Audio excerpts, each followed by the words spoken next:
This presentation of Red Sox Angels on NESN is brought to you by your New England Honda dealers. And tonight, a very special evening at Fenway. Red Sox about to take on the Angels in the first of a three-game weekend series. The number retirement for David Ortiz has come and gone in a very, very cool night here in terms of what we just saw, Jerry Remy. And I think what really impacted me was the emotion that Dustin Pedroia brought out in him. Yeah, it really did. You know, I mean, such a special moment anytime anybody gets that number retired. But I knew this would be extra special for David Ortiz, and he was really, really touched by all of this. There's no question about that. And, you know, he was especially touched when Pedroia came out. Two guys that have been very close. Pedro Martinez, of course, who got him here to Boston. And just a classy night here at Fenway Park. David with his family.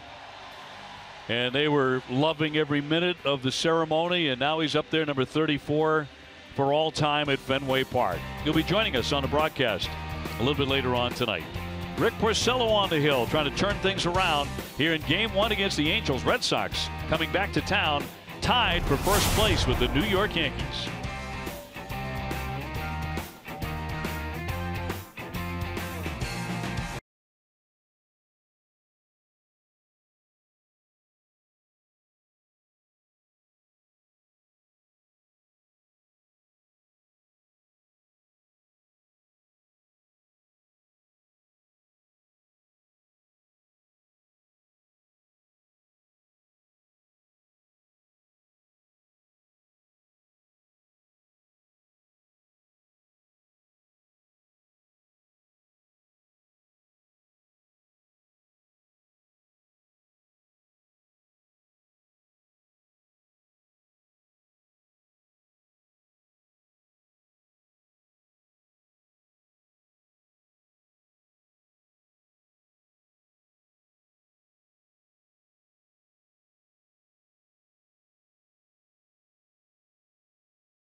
Okay. Made him step out. And we're set for baseball tonight at Fenway, the first game of the homestand. The Angels in town for 3, and Rick Porcello's first pitch is strike 1 as we get underway. Rick Porcello 3-9, ERA of 5.05. And can the reigning Cy Young winner turn it around as he approaches the halfway mark of his season? Yeah, faced the Angels once last year, 1-0 with an ERA of 2 in that game.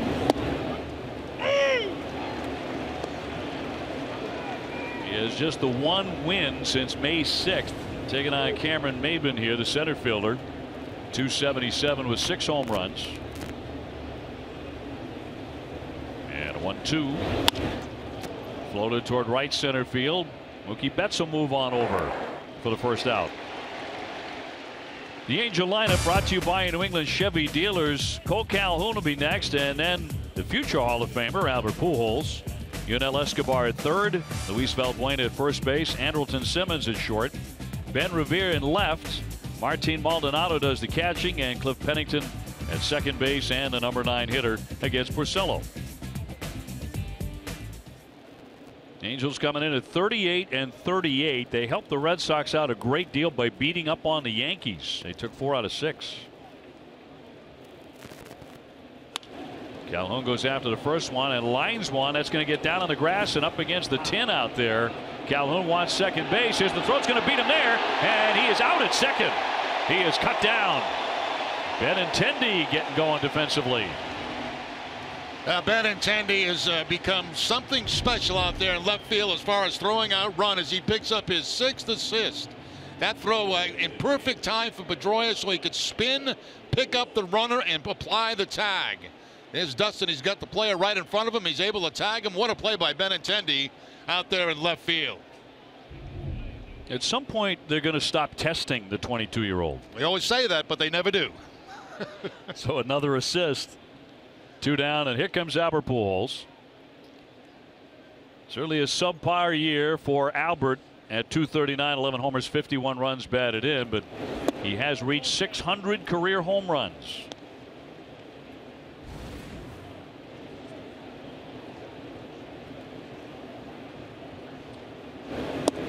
In for strike.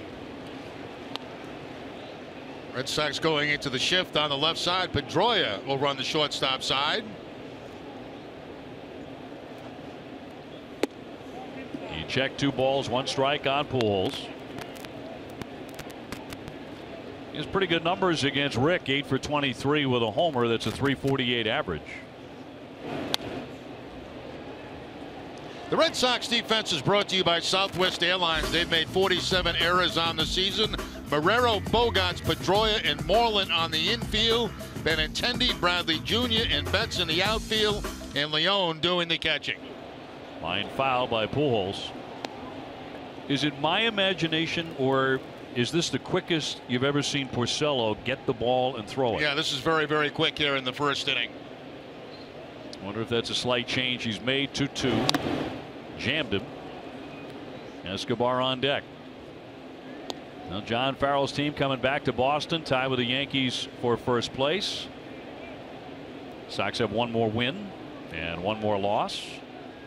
Yankees are trying to play against the Texas Rangers right now, but it's raining in New York.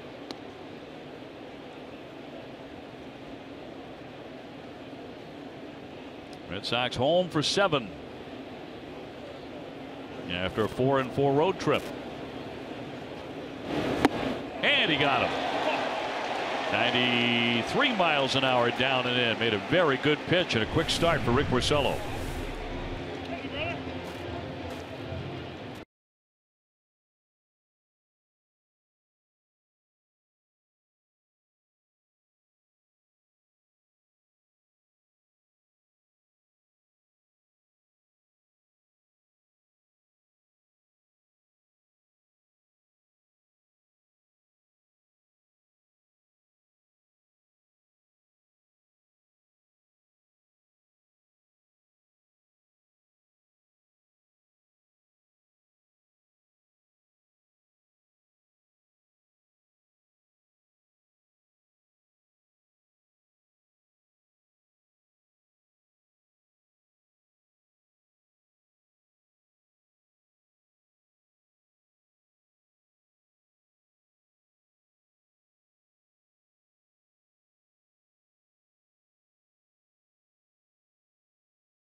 website for deals, buyatoyota.com. Mookie Betts will lead it.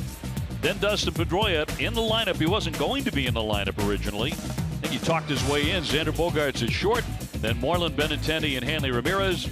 Jackie Bradley batting 7th. Sandy Leon 8th. And Devin Marrero at third base and the number 9 hitter. And again, it was not the original lineup. It was going to be Rutledge at second base. He had a bit of a hip issue. Alex Meyer, the right-hander, 3-3, a 3.52 ERA. Went on the DL with back spasms in May, and since then he's been very good with a 1.19 ERA. So a hot pitcher coming into tonight for the Angels. Yeah, good live fastball, about 96 miles an hour. You can see in that last one a curveball and changeup. Mookie hitting .273. Leads the American League with 24 doubles.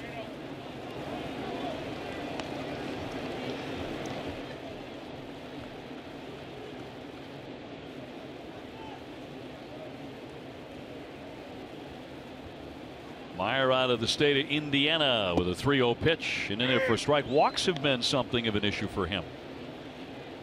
He's walked 30 men in 46 innings. So you can see the Red Sox trying to be patient right out of the gate with Mookie Betts taking a 3-1 count.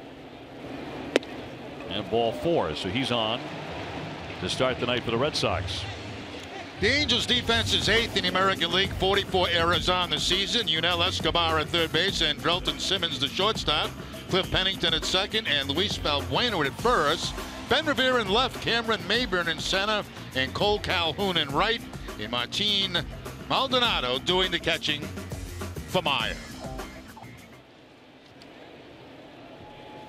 So Dustin Pedroia, after missing the entire series in Kansas City after getting drilled in the back and in that rib cage, causing him to cough up blood and get the x-rays which showed negative, no break, no fracture, in the lineup tonight. Yeah, I saw Pedroia come into the clubhouse today and he told John Farrell he was ready. He went out, took some batting practice in the cage. He came back, said he was okay. They went out, took ground balls, and then the lineup came out, and he was not in it. And then at the last minute, within probably 45 minutes of the game, he was in it. So I agree with you, Dave. He talked his way into the lineup, and the fact that Rutledge has a little hip injury made it an easy decision. Mookie with a dive back, safely in.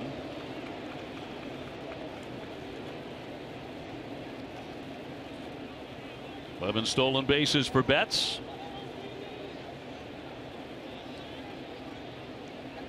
Hope you got a chance to see all or most of that wonderful tribute to Big Papi. And the circles on each side of home plate is number 34 is there. And up there on the right field facade, forever.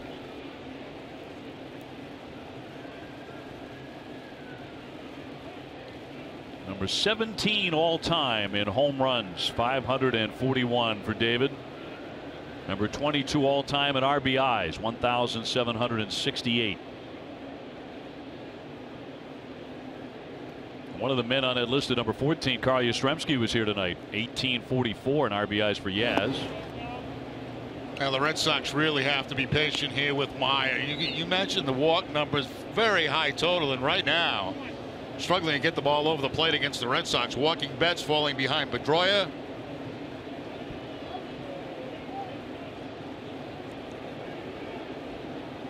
Pedroia, before the injury, in his last 38 games, hitting .320. Wind's blowing out a bit. Yeah, this is one of those summer nights at Fenway where the wind blows out toward the left field wall, and this is Fenway baseball night right here. Weather 80 degrees, partly cloudy. More cloud cover has moved in the last 20 minutes or so, but we're not expecting any rain until after the game has ended. There goes Mookie. It's a strike, and the throw not a good one, and he stole that one off Meyer. Meyer was very concerned about that. When you look at Meyer, you know, he's a very tall guy, and he does not use a slide step, so it takes him a long time to get rid of the baseball. Once you read that as a base runner, I mean, you got to take off and go when you got the speed of a Mookie Betts. Mookie picks up his 12th stolen base of the season. Myers 6'9". Lucky he's 220 and not 270. Otherwise, his catcher Maldonado would have drilled him with that throw. He had to skip out of the way. He was right behind his back. Yeah, Maldonado, he had no choice but to throw from his knees because the jump was so good. Yeah. And you're right. It almost hit the pitcher going back through the middle.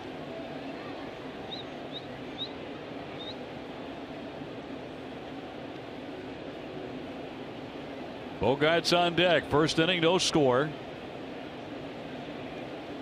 Sox against the Angels on David Ortiz night.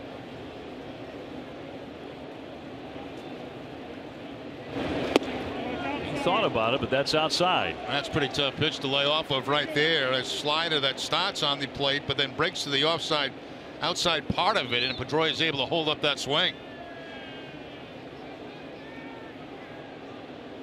Well, you knew that Dustin was going to get in the lineup tonight on David Ortiz night. There's no way that was not going to happen. I was actually shocked when I saw his name was not in the lineup originally. He got in there 3-2. That was the most touching part of the ceremony, I thought, when Dustin Pedroia stepped to the microphone. We'll ask David about it when he comes on the air with us in just a little bit. He's doing a press conference right now. Then he's coming upstairs, but you know, he made that comment about teammates and how teammates will always love David Ortiz, and that just, David lost it then. That breaking ball 4, so he's walked the first 2 men. The Red Sox game plan is obvious: make him work. Yeah. And here are your umpires tonight, brought to you by Toyota's website for deals, buyatoyota.com. Bill Miller behind the plate. He is the crew chief. Ryan Blakeney, Adam Amari, and Dan Bellino around the bases. And we're available. This telecast can be heard in Spanish by selecting the SAP button on your TV remote. SAP presented by Toyota. Visit compra2toyota.com to see Toyota deals not seen on TV. Buenas noches, amigos. And that's interesting. When you look at his last start that he won against Kansas City, he only walked 1 in that game, but he's had games where he's walked as high as 5 on the season, already 2 here. Meyer entered this season as the Angels' #3 overall prospect. A lot of talent here. Certainly throws downhill, but not many strikes here early. Xander Bogaerts looking to capitalize. 322, 5 homers, 33 runs batted in for Xander. He had a nice trip. Hit 3 homers and drove in 10 runs in the 8 games.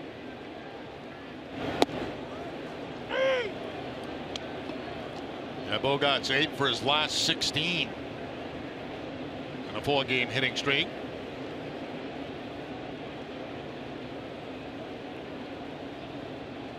Those home run totals are beginning to creep up. And a multi-home run game last Sunday at Houston. 1-1.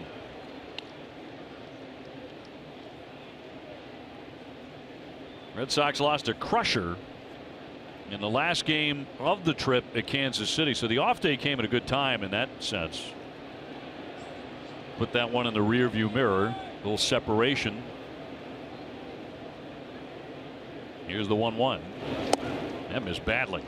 He's missing both with his fastball and the curveball that he throws right now. He can't find a pitch that he can consistently get over the plate.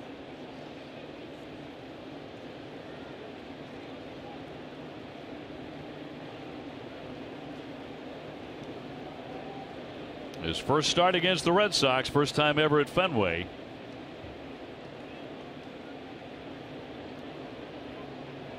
And a 2-1 to Xander. Went for it, a little dribbler and a foul ball. The catcher Maldonado fired down to third, but didn't have to. A foul.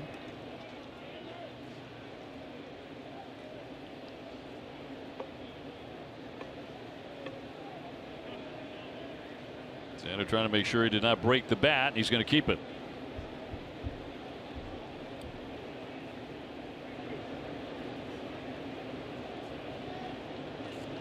Angels, of course, still managed by Mike Scioscia. Very classy gesture. Scioscia and his team were on the top step of the dugout watching the entirety of the Big Papi number retirement. Took it all in. Runners at first and second as Betts and Pedroia lead. That's a good breaking ball right there. Then a better job by Bogaerts to foul it off. That pitch was a strike on the outside part of the plate, but he's able to make contact, and you'll see another pitch. Tough pitch to foul off right there.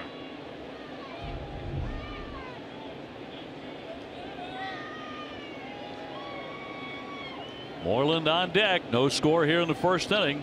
Bogaerts can change that. And Myers 2-2. Tough at bat here as he knocks that one foul. A lot of pitches already here in the first inning for Meyer. Now Pennington and Simmons will come in, and Maldonado will come out. As mentioned, a lot of walks.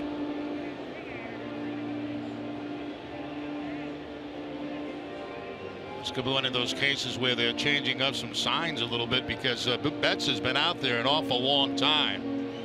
And generally, when a guy's at second base for a long time, you have a tendency to switch a sequence of signs.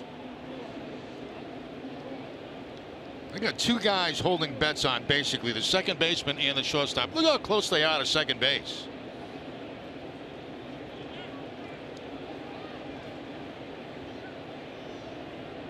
Two again. Shot toward left center field, and Revere won't get it. It's out of the warning track. Mookie Betts scores easily. Dustin Pedroia trying to score. Now he's going to stop at third base as the throw comes and is cut off. So the Red Sox are on the board on a bullet by Bogaerts, his 34th RBI. Runners at second and third, and nobody out. Now Bogaerts finds that gap in left center field on a line, and the wildness pays off. He finally gets one on the inside part of the plate, and that's the pitch right there that Bogaerts will pull. And he pulls it very hard on a line. One hop off the Green Monster. Still nobody out. Second and third situation. Infield back for the Angels this early in the ballgame. Mitch Moreland, the batter, 267, 9 homers, 37 RBIs. Red Sox lead it 1-0. And pushing for more right away against the 27-year-old. And that one gets right by the catcher. Here comes Pedroia scampering home, and he will slide in. And down to third base is Bogaerts. The Red Sox lead it 2-0. Well, they are really taking advantage of the wildness of Meyer here in the first inning. They've been very patient with him, and now he throws a slider that's kind of, or a curveball that's going to go back to the backstop. And Pedroia scores with no problem. In the meantime, Bogaerts goes to third. So a man at third, nobody out. Let's see what the Angels do at the infield now. Wild pitch on Meyer. They still play it back. So Moreland can make it out and make it 3-0. All he needs really is a ground ball to second baseman. He's trying to snap an 0 for 16. It was a tough trip for Mitch. He went 2 for 22. Got to believe that fractured toe is bugging him a little bit. Did not have a hit in the Kansas City series.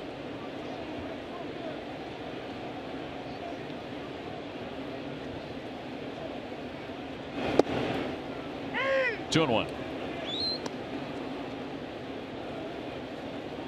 Now the city of Boston announced on Friday that the street previously known as the Yawkey Way Extension will now be David Ortiz Drive, leading up to the Ortiz Bridge, which was renamed at the end of David's final season.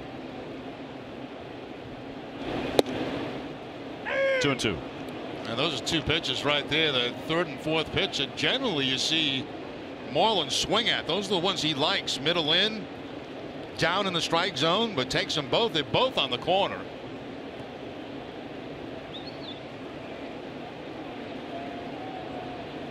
Benintendi waiting on deck. Xander Bogaerts at third. And that's inside. Red Sox being very patient with Meyer. And the count is full.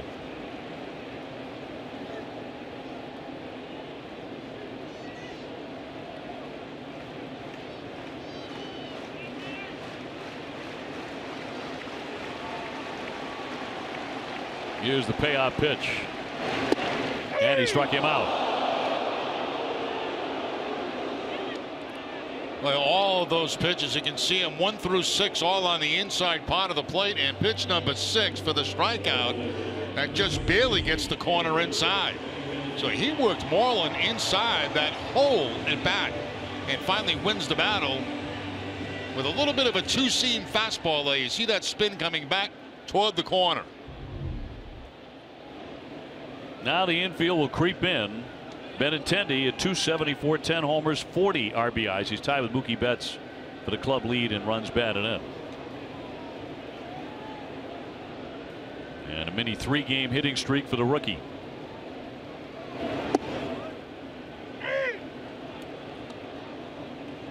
One of the reasons they don't have the infield in with nobody out, because they're trying to avoid a big inning.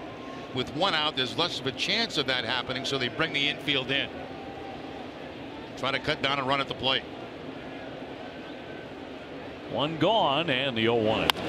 That's a rope, but foul, not by much. He really turned on that pitch.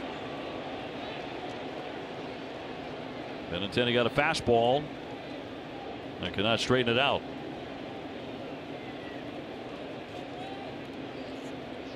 Andy Ramirez would bat next.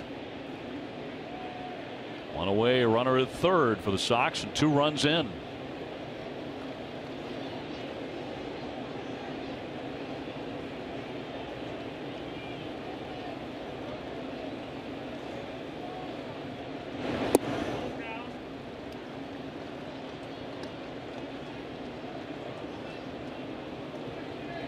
Benintendi right now tied for the Red Sox lead with 40 RBIs. It's the most by a Sox rookie before the All-Star break, since Nomar did it in 1997 with 44 RBIs. Here's a chance to go right by that. 2-2.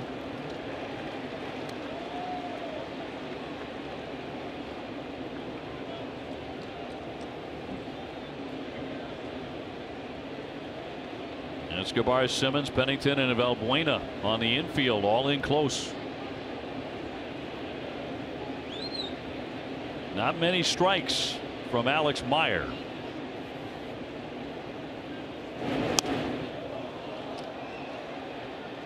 That was a strike, and it was a pretty good pitch to hit by Benintendi. A breaking ball right over the middle of the plate, but he fouls it off. You'd love that one back. Inning began with 2 walks, a stolen base, a wild pitch, and then Xander Bogaerts with an RBI single, which went all the way to the wall. He's now at third, and the 2-2. Another one to the backstop. Bogaerts charging home. Here's the throw, not in time. 3-0 Red Sox, and Meyer is all over the place. Well, this is a gift inning right here for the Red Sox. 2 wild pitches allowing Pedroia to score. And now Bogaerts from third base. The fastball just gets by Maldonado, the catcher, and almost the exact same place where it went with when Pedroia scored. Well, now the infield will back up. No reason to be in any longer. Meyer just took care of that. He had 2 wild pitches all season before this inning. Red Sox taking advantage with 3 runs in the first inning.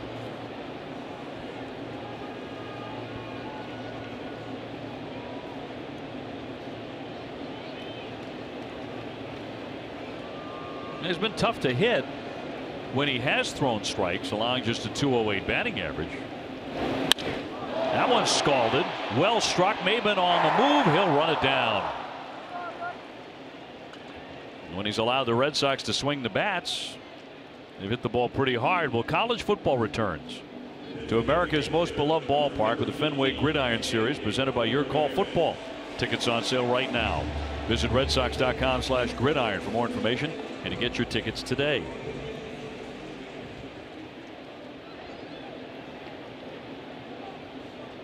Well, Hanley's batting average has taken a hit down to .239, 9 homers, 26 RBIs. See if getting back to Fenway charges him up here.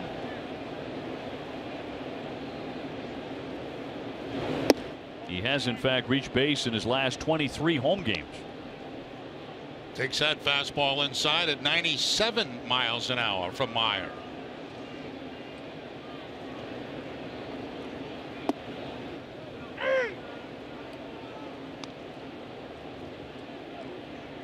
A long first inning for Alex Meyer. 36 pitches. He's not out of it yet.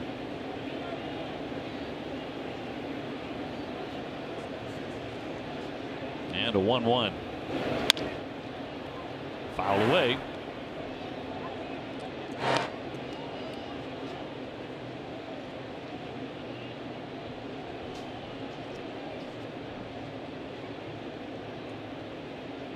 Already activity.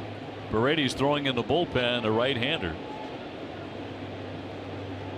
So Mike Scioscia not wasting any time getting a right-hander going in their pen. He does not like what he sees.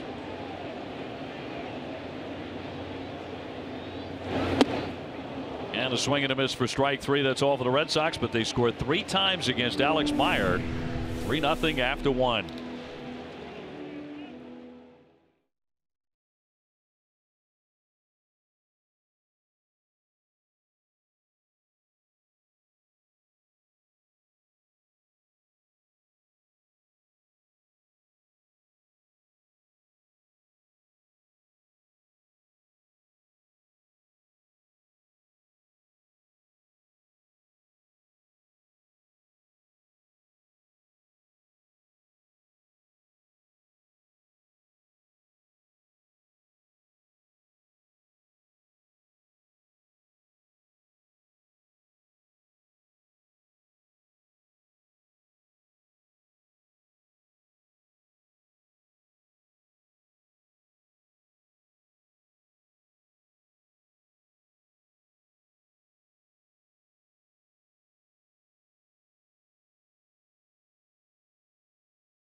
Retirement with none other than the icon himself. Meet and greet time and location will be revealed at 2:30 tomorrow. Follow at 47 Brand and Ortiz for details. And a great treat to have Big Papi in the booth with us here tonight after an amazing ceremony here this evening to see number 34 retired for all time. And David, it's so great to see you back home where you belong. Thank you for having me. Hey, I got to ask you, when you look down the right field line now and you see that number up there, number 34, that's immortality there. What runs through your mind? You know, sometimes I look at all those numbers, and especially when I was playing, and I never thought that my number was going to be hanging out there. But today it was pretty emotional.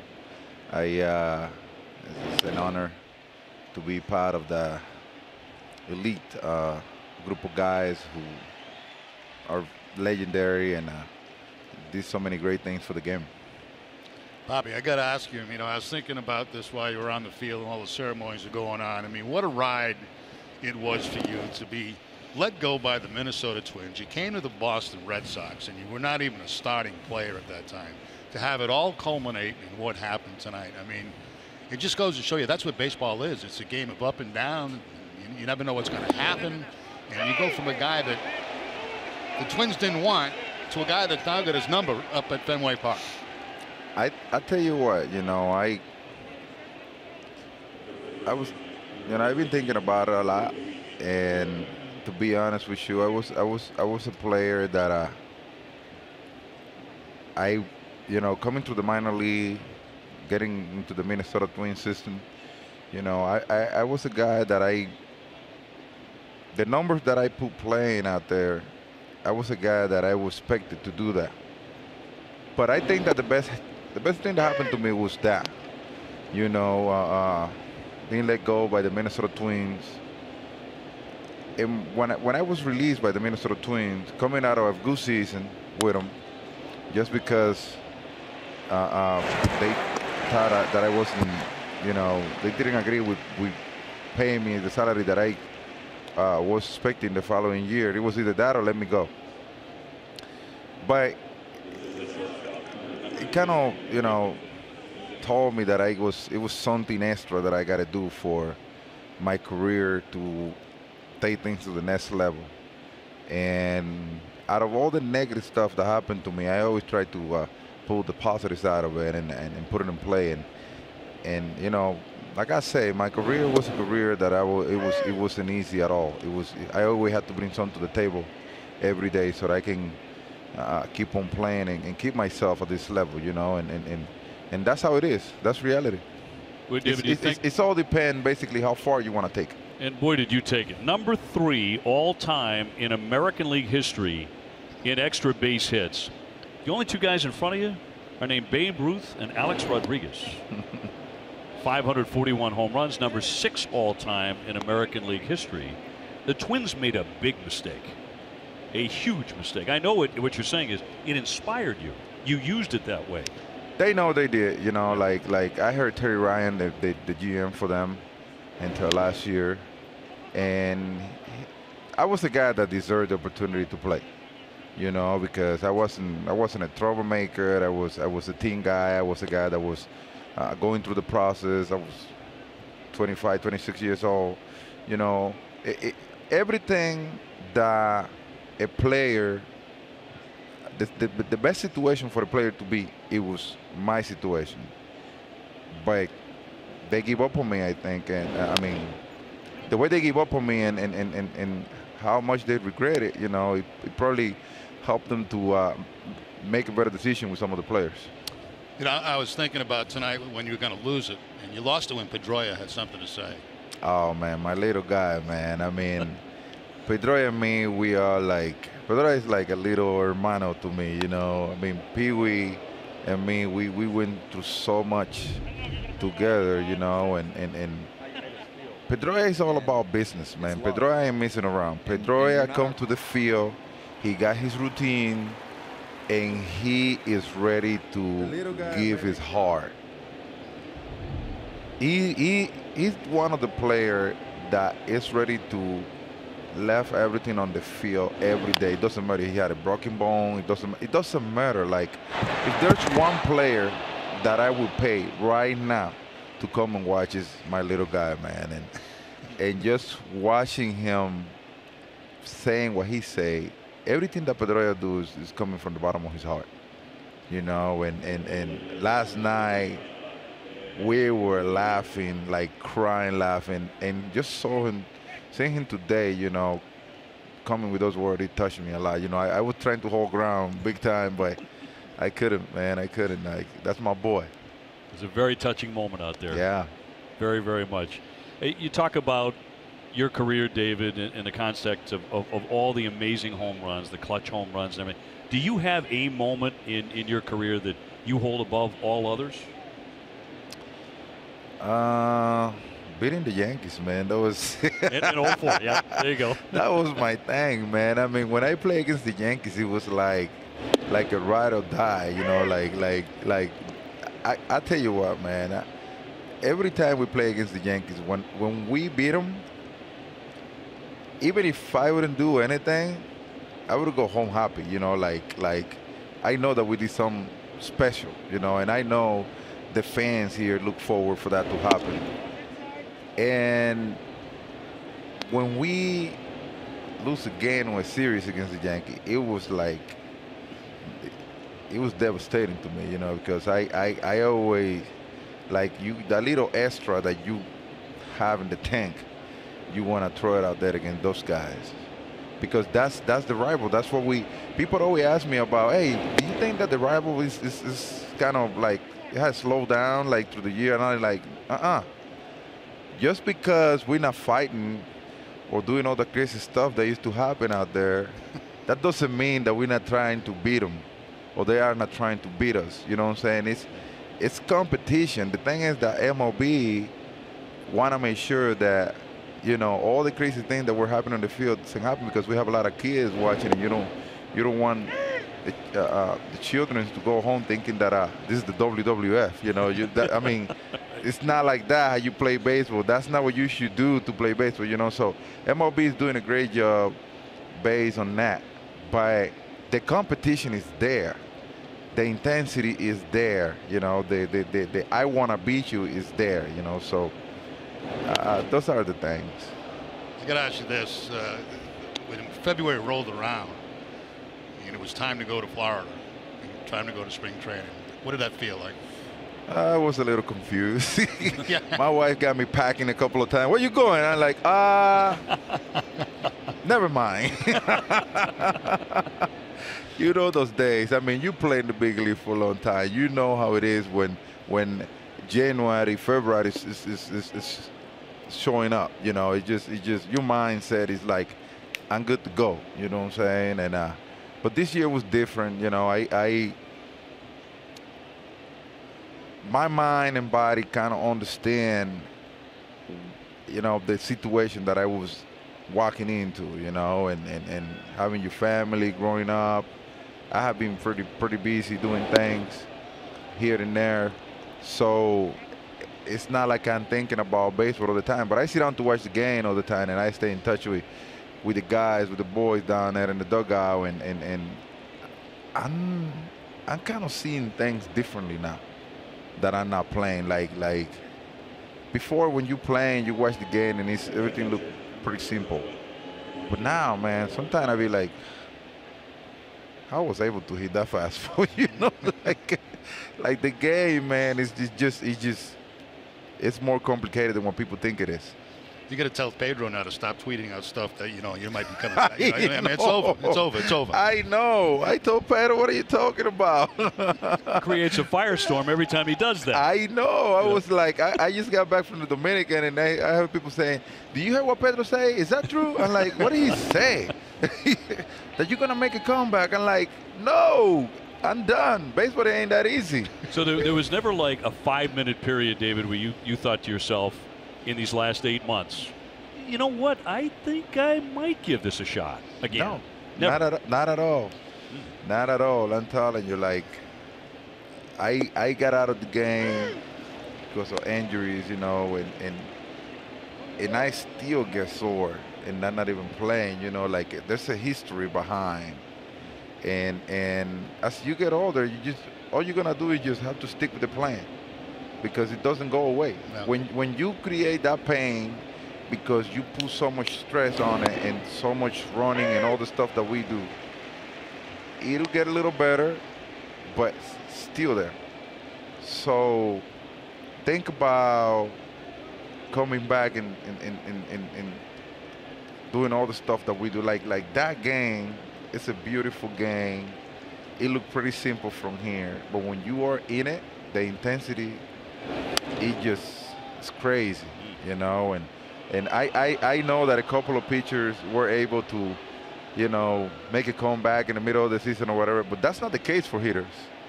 If you are not ready to go in that box, it doesn't matter what your last name is. You don't show up and win, doesn't happen that way. It's not that easy. I bet you the thing you miss the most, I'm just guessing, is the competition between you and the pitcher.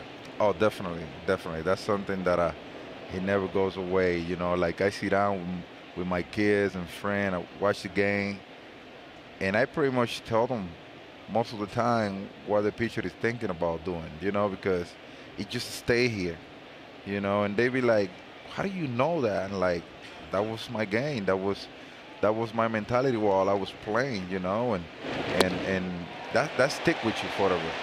Strike three. I was delighted that was a lengthy inning. We had extra time with Big Papi. David, you're the best. Great to see you. Congratulations on a wonderful night. Thank you very much. I had so much fun watching you guys every night. Thank you, Papi. You know I love you, man. I know. The one and only Big Papi.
Question: which is more impressive to you, David Ortiz 541 career homers or the 3 world championships? Text 1 for the home runs, 2 for the championships. Text your answer to 536-536. Message and data rates may apply. 1 message per vote. That was a great visit. Yeah, he's great. He's terrific. He always has been. And you know, I go back a long way with David from the first day that he was here. And you know, people always ask me, you know, what about, you know, these special moments that you remember? I mean, there were so many of them, but you know what I remember the most? Certain things that he said to me throughout his career, behind closed doors in the clubhouse, that meant an awful lot. And those are the things that I'll remember. He always has been a very, very thoughtful guy. You know, yes, absolutely. Not a cliche guy. Very thoughtful. He considers what he's going to say and makes an impact with it. Here's Jackie Bradley. And probably no greater example of that than during the 2013 World Series in St. Louis. The Red Sox were losing a game that he felt they should have been winning, thought they should have been winning the series, and gathered everybody in the Red Sox dugout and said, we're better than this. A line shot caught by Simmons. Red Sox continue to get good swings when Meyer does throw strikes, 1 man away. Yeah, the soft line drive. They had a bit of the shift on Jackie Bradley, and right there the shortstop Simmons was there to make the play. We'll send up Sandy Leon. Red Sox ahead 3-0 here in the second. Sandy hitting .233. He's homered 4 times. Getting the catch tonight of Rick Porcello. And the first inning, the Red Sox were content to let Meyer walk people, and he did walk the first 2 men, Mookie Betts and Dustin Pedroia. Then he uncorked 2 wild pitches. Red Sox grabbed the 3-0 lead. That one hit gently to third, and Escobar will gun him down, and there are 2 away. John Hancock invites you to help David Ortiz figure out what he should do now that he's retired. I think he figured it out. Yeah, I think he's okay, but send us your suggestions using #retirement rookie. I think David, I think, is doing okay. Yeah, Every time I look on TV, I see David. I was going to say maybe he should be advising everybody else. Yeah, what? Yeah, I'm doing just fine over here. 2 down for Marrero. There was a time there around the end of last season through the winter where every channel you went to, you could see a David Ortiz commercial. Oh yeah, I guess we're not supposed to mention our favorites, but I have a favorite. What was your favorite? The one where he's hitting the tennis ball. Oh, that was great. That was great. I loved doing the tennis lessons. And hitting a tennis ball like 9,000 feet. I don't even know who it was for. I didn't even pay attention to who it was for. I was just watching him with the tennis ball. It was great. In there for strike 3, and Marrero will take a seat. That's all for the Red Sox. They go 1-2-3 after 2, 3-0 Sox.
Down to Garen Austin. Garen.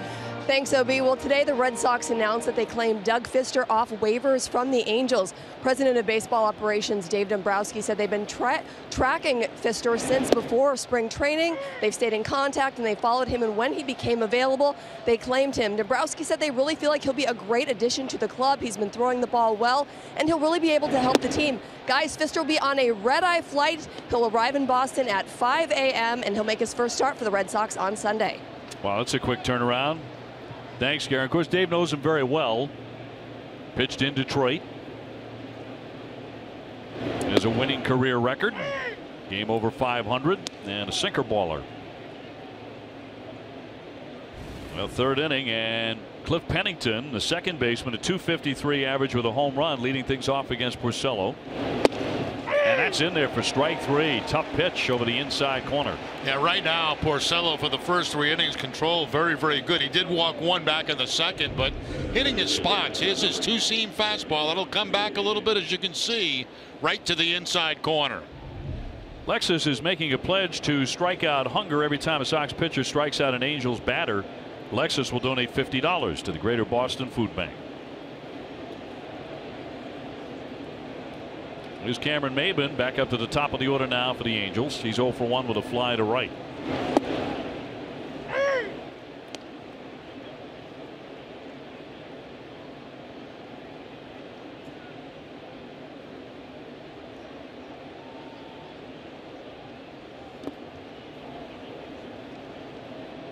I think it falls under don't look now, but the Tampa Bay Rays have pulled within 2.5 games of first place. 39 and 36 going in today's action. I think you mentioned this the last time the Red Sox played the Rays. They are the embodiment of modern baseball. Yes. They swing for the fences. They strike out a ton. They hit a lot of home runs. Yeah, they are. They really are that kind of ball club, and they're getting good pitching. Really have. Very competitive. Baltimore and Toronto are tied for the basement, but only 5 games off the pace. Yankees still have not gotten going tonight. They're playing Texas, or trying to play them in the Bronx, but rain is stopping that one. 3-2. That one looped toward left, charging in Benintendi for the second out. Crush home runs and dominate in your very own Derby competition in the official MLB.com Home Run Derby game on the App Store and Google Play. Swing for the fences against more than 10 million players from around the world as your favorite Derby All-Star. Download Home Run Derby for free today.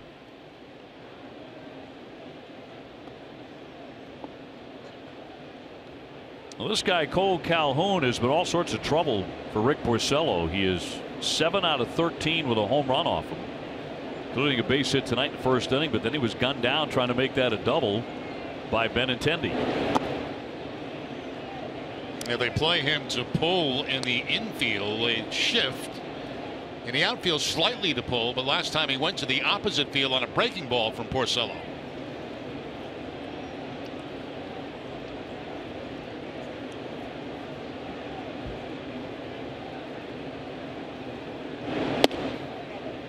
Two and nothing.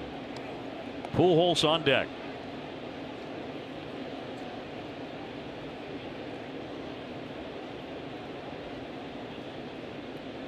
Red Sox up 3-0 in the third. Some early run support for Rick Porcello.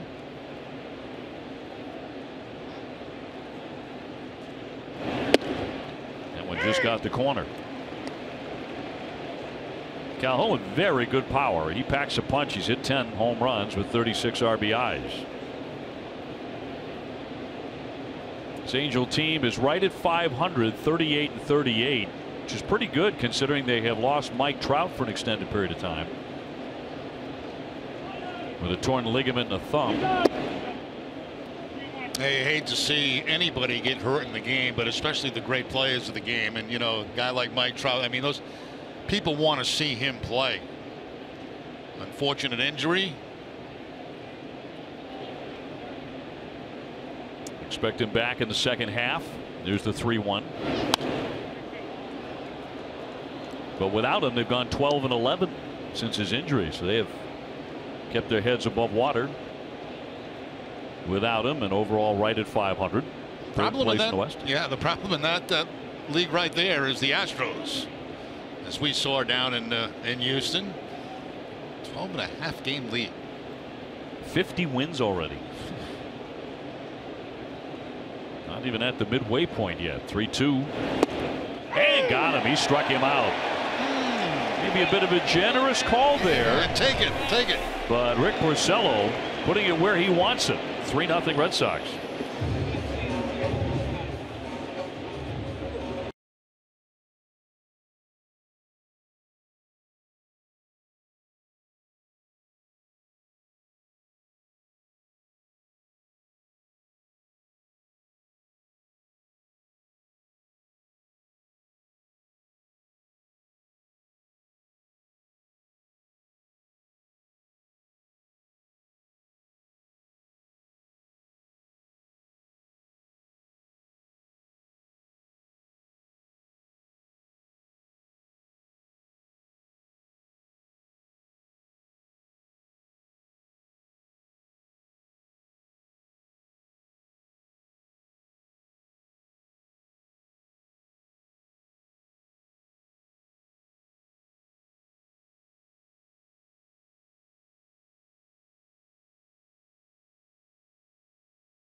Nesson is brought to you by your New England Honda dealers.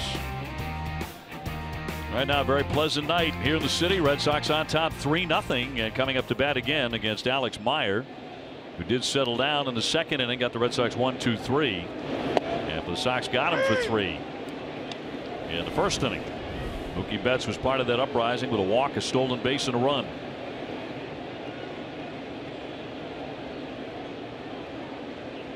Pedroia on deck.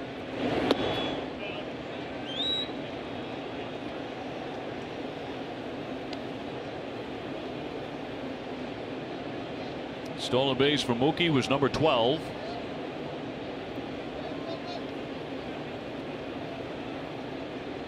And a 1-1 in for a strike.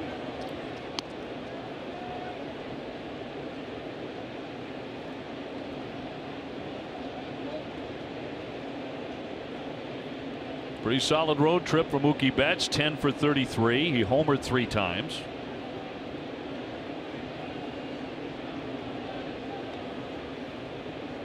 And a lanky righty fires, and a breaking ball inside. And that ball is supposed to be outside. Instead it stays inside, way off the plate inside. So location certainly not anything where he'd like it to be in this game tonight.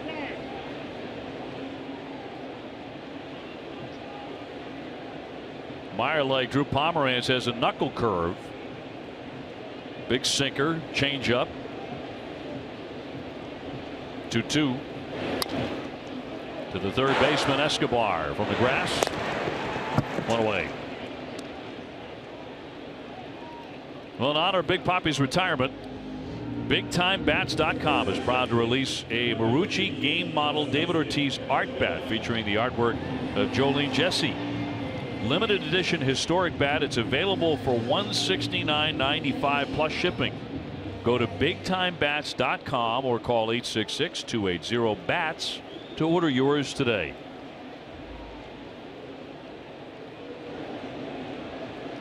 One out. Pedroia has walked and scored.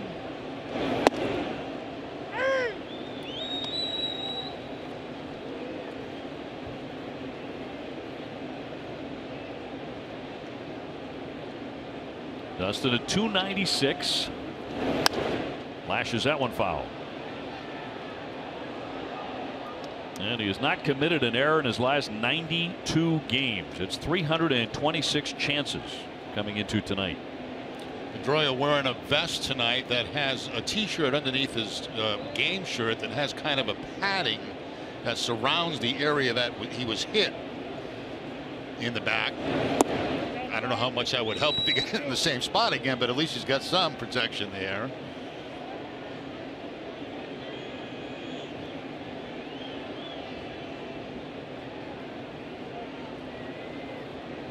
Yeah, that happened in Houston. Mookie Betts got drilled right in front of him. So Pedroia was not happy with the wildness and being the recipient.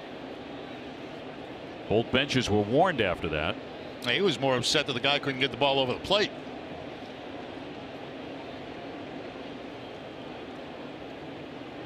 Bogart's neck, base is empty with 1 down. 2-2.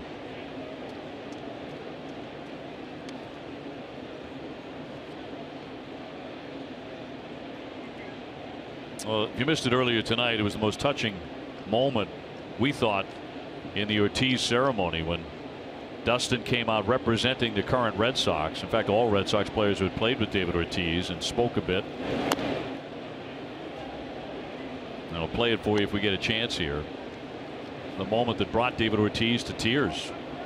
You could tell David was trying to hang in there and keep it together, and did an excellent job until the moment Dustin Pedroia took the microphone.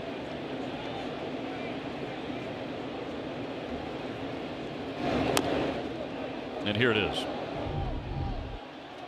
We want to thank you for how you made us feel, and it's love. And you're not our teammate, you're not our friend, you're our family, and it'll be like that until the day we die.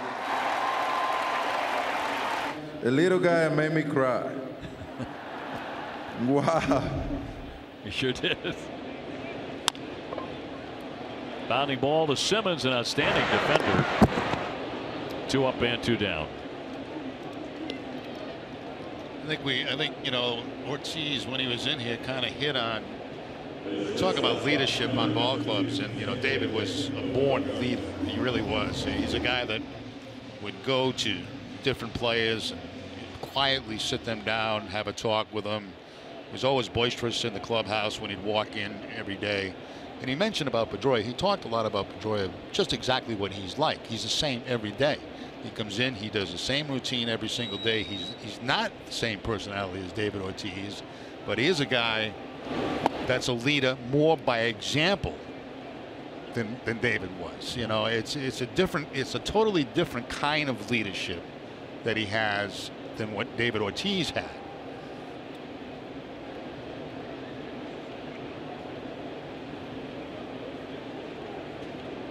One 0 to Xander Bogaerts in there for a strike, and I thought David Ortiz had the best quote to size up Dustin Pedroia I've ever heard. A few years ago, he said about himself, he said, "I play baseball because I love it. He plays because he has to. He has to play baseball. He lives his life. for it." I mean, it's his passion. It's his life. It's what he does. You know, and he does it. He's a guy that plays every pitch like it's going to be the last pitch that he ever plays at the big league level. How could you not admire that? Well, you have to. I mean, you know, not only fans but other players admire that. You know, the opposition admires that, and you know, every time he takes the field, he must be the best player in the game.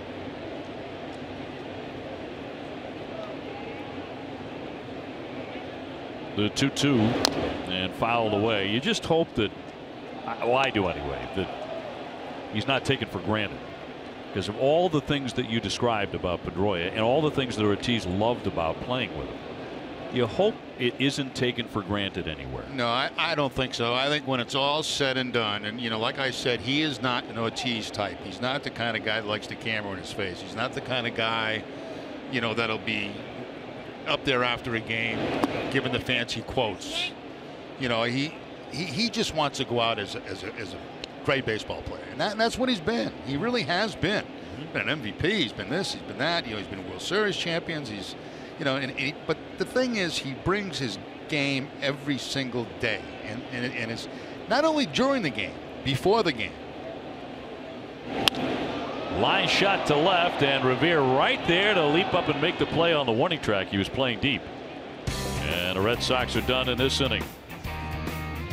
Pedroia and Ortiz, and a great moment here at Fenway.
nonprofit teaching people how to detect cancer early in their saved lives.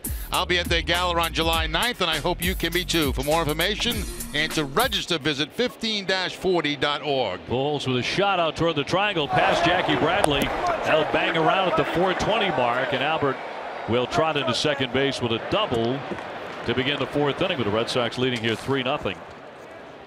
And not wasting any time, jumping on the first pitch from Porcello. He gets looks like to be a cut fastball that time that he takes in that gap.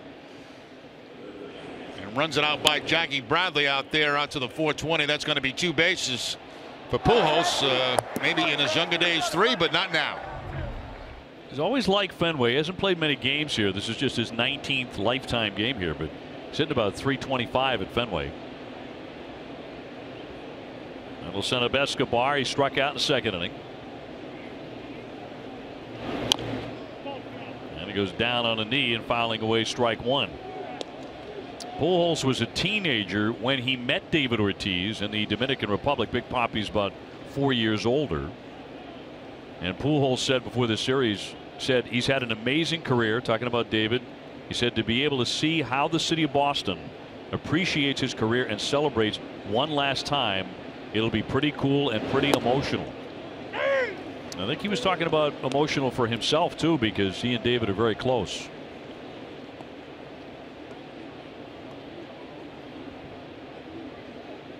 And he has had a spectacular career in his own right. He is now 11 hits shy of 2,900. So he's going to get 3,000 hits. That one foul tip to the mitt. And Escobar not happy with Bill Miller. No, he's not happy about the second strike that was called on him. And, you know, you see Socha getting out there just in case he has to stop his player from getting thrown out of a ball game. Here's a pitch he swings at and misses, but it was the pitch before that he was upset about. The ball that was called a strike, the second pitch that was down and away. He didn't think that was a strike. It put him in a hole, no balls and 2 strikes, and he chased a bad pitch that was up and out of the zone.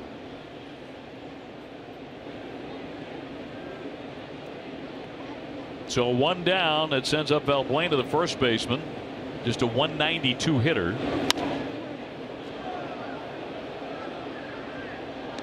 Although he does have 6 RBIs in his last 3 games, they've been swinging the bats much better.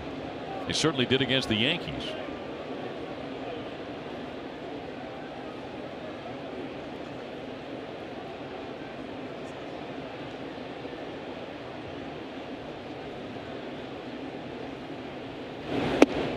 That's a swing and a miss. Heard Bill Miller say, yes, you did. And it's 0-2. Valbuena wanted him to look down at third base and ask down there, but then he agreed with the home plate umpire. He said, yeah, I guess I did. I think I did. You said I did. I did.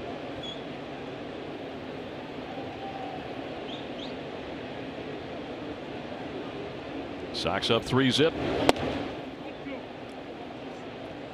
That pitch there by design, trying to do the same thing there that he did to Escobar, elevate the fastball to try to get the strikeout.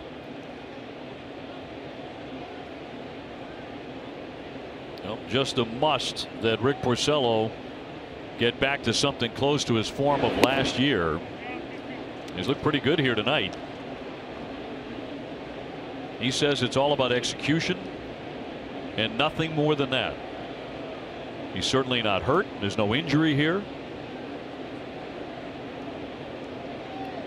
Trying to find the magic along with Carl Willis to get him back to last year's form where he was spectacular.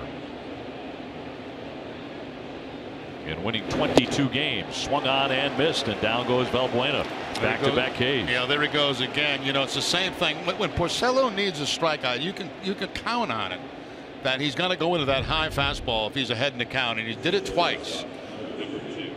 That time he does get the swing, he gets the miss, the same as Escobar. So with the man at second base, he's still standing there after 2 strikeouts from Porcello.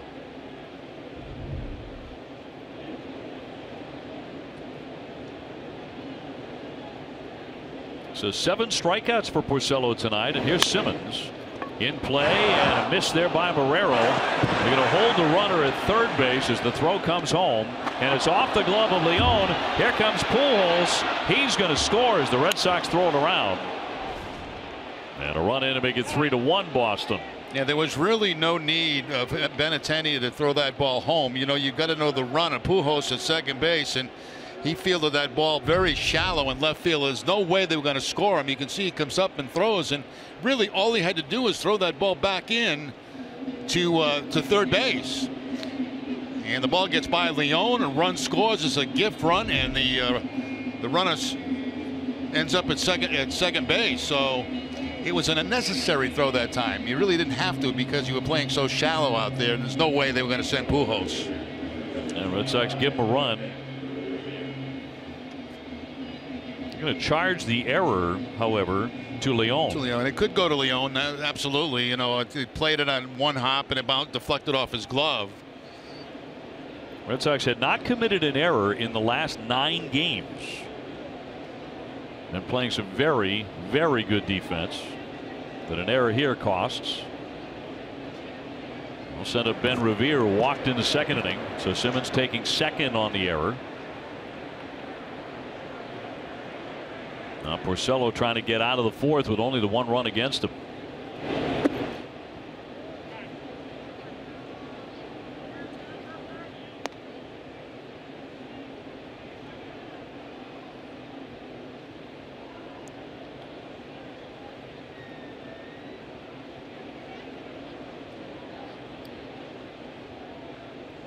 Two down and a run in for the Angels. And a 1-0. Fouled away.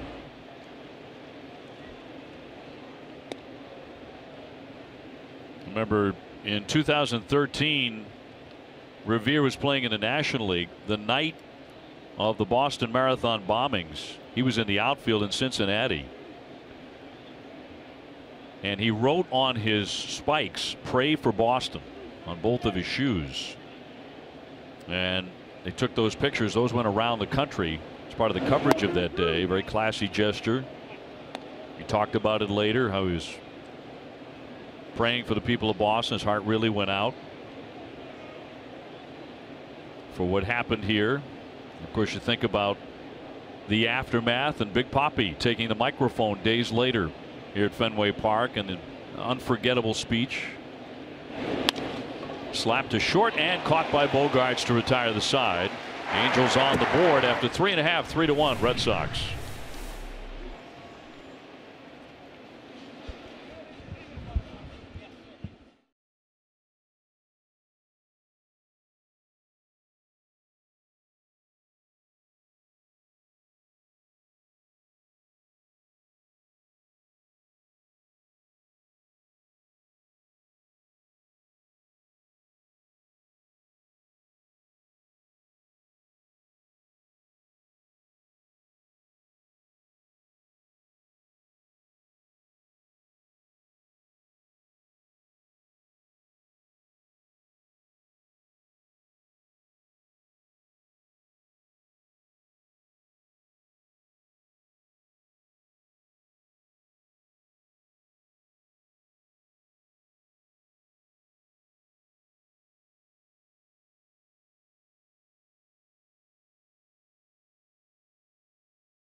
The MFA is celebrating David Ortiz's career with an installation of his championship rings on display all summer long. That'd be great to see. Coming off the field, Benintendi, having a conversation with Amaro, and it's basically about that throw going to home plate. I mean, it's just coaching him up a little bit. The fact that he was Pujols' second base, he was not going to score. Didn't have good speed, and really there was unnecessary to throw to home plate. That stuff goes on all the time. You make errors and mistakes, not usually physical errors, but mental errors, and that's generally get talked to by the coaches. Moreland 0 for 1 with a strikeout. Red Sox up here 3-1. You know what I love too about that shot, and I think coaches would love it too, as you were talking about Benintendi talking with Ruben, did you see Mookie Betts and Jackie Bradley listening to every word? Yeah, that's them. I mean, they always want to learn. And of course, Amaro takes care of the outfield, and they're very close, all of them together. So when he speaks to an outfielder, they all listen. They're all very coachable. It was like he was talking to all three of them. There's a great look here. See Mookie and watch Jackie now. Everybody wants to hear it. A great shot.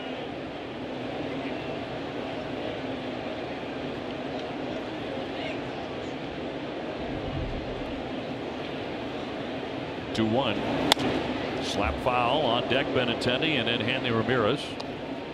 Sox have a 3-1 lead. They have only one hit. That was the Xander Bogaerts RBI single, which went all the way to the fence, all the way to the wall in the first inning. But they capitalized on a wild Alex Meyer, walked the first two men of the game. And Betts and Pedroia, they both scored. And he uncorked two wild pitches.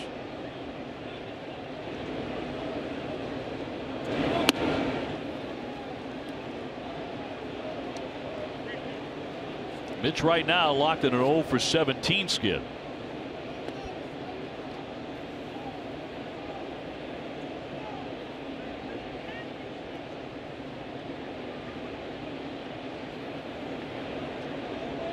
Full count.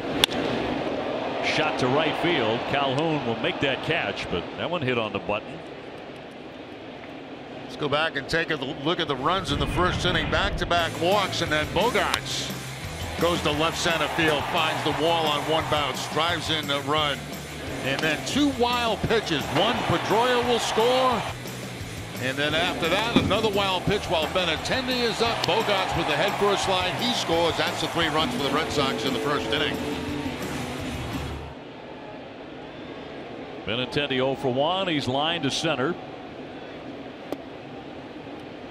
And that luck that Moreland just had. You mentioned the fact that he's 0 for his last 17. He hits a line shot, a bullet, but right at Calhoun in right field. If you're swinging the bat well, that ball drops in. That's one of those you go back to the bench and everybody says, way to swing the bat, way to swing the bat, and you say to yourself, all I want is a hit. Just give me a hit, please. A little bleeder. Yeah, anything. 35 feet. I'll take that. There's the look from right field, sinking line drive, but ball well hit right at Calhoun.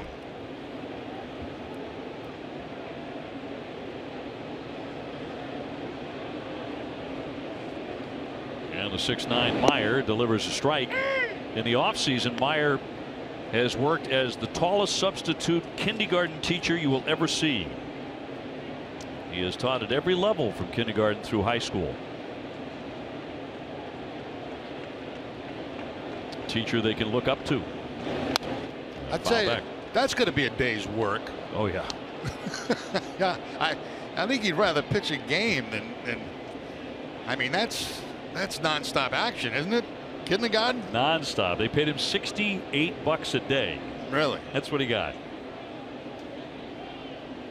So not doing it for the money. No teacher does. Little floater, and that'll find a home down the right field line. Should be for extra bases. Calhoun to dig it out near the pesky pole, and it's a double for Benintendi. That was like soft serve ice cream going out there to right field. That was beautiful by Benintendi. Got a breaking ball and just kind of floated it out there in the right field for the double. That ball almost hit him in the knee, and he's still able to clean it out and drive it down the line. clears the first fence. Had to be played by Calhoun, and with one out, 2-base hit by Benintendi in scoring position. Red Sox with his second hit, his 10th double. That'll send up Hanley Ramirez with an RBI chance with one down. Red Sox ahead 3-1 on David Ortiz night here at Fenway.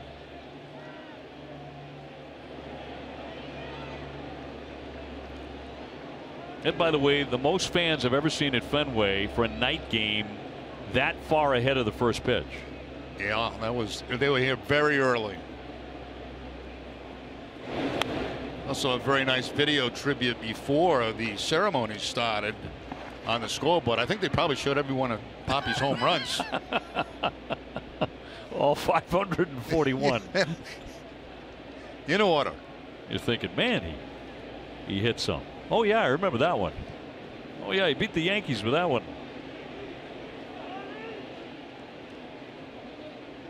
A lot of walk-offs in there. That skips away from Maldonado down to third. Benintendi. That's the way the night has gone for Meyer. And tries to snap off the breaking ball, and it gets by, deflected off Maldonado, and a heads up Benintendi gets to third base. And we'll see how the Angels play the infield down by a couple of runs. They'll come in with a one out. That'll be his third wild pitch tonight.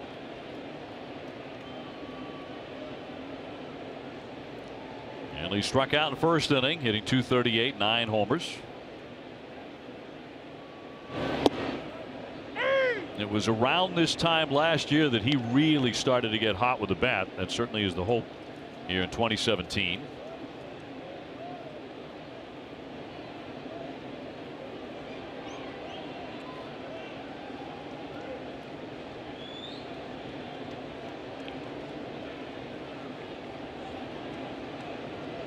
Sox trying to add to a 3-1 lead here in the fourth.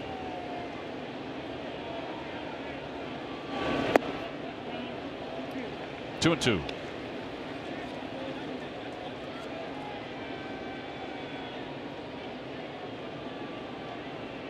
Meyer in his last start beat Kansas City 9-0. He went 6 innings, only allowed 2 hits. He struck out 9.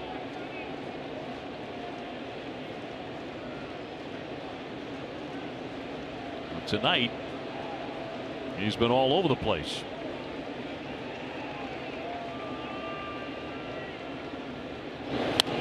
Got a piece to hang in there. Red Sox Showcase, Red Sox Virtual Reality, and the Virtual Reality Home Run Challenge are now available for your next event. For more information, email Red Sox Showcase at redsox.com or call 617-226-6900. I've had that thing on, that virtual reality. It is amazing. I had to take mine off. You did? Yeah, I really did. So real, Jerry had to take it off. 2-2 is outside. Pretty incredible. I mean, you can feel like you're right there at home plate, or you can feel like you're standing in the dugout as if you're a player in the dugout. Yeah, we had it set up here, I think, I don't know if it was last year or 2 years ago, and I had it on and I felt like I was falling out the window. And I said, that's it. It's coming off. Yeah. I'm done. If that happens, it's not part of the experience. 3-2 high fly down the right field line, slicing toward the pesky pole into the corner, and that ball is gone.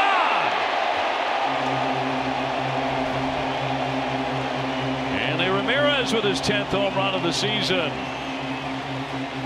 And the 250th of his career.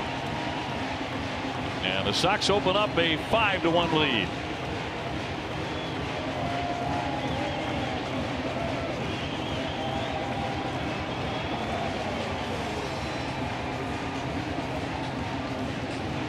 Well, you mentioned it, Dave. You know, about a year ago, this is when Hanley started to get hot.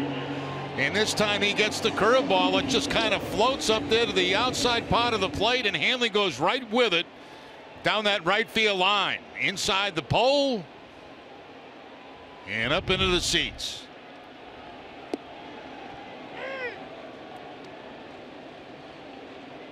Now, Hanley showing some opposite field sock there.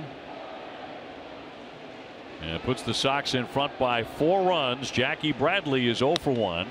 Lines that one fair down the line. That caroms off the short fence. He's going to be held to 1 as Calhoun will fire back to first base.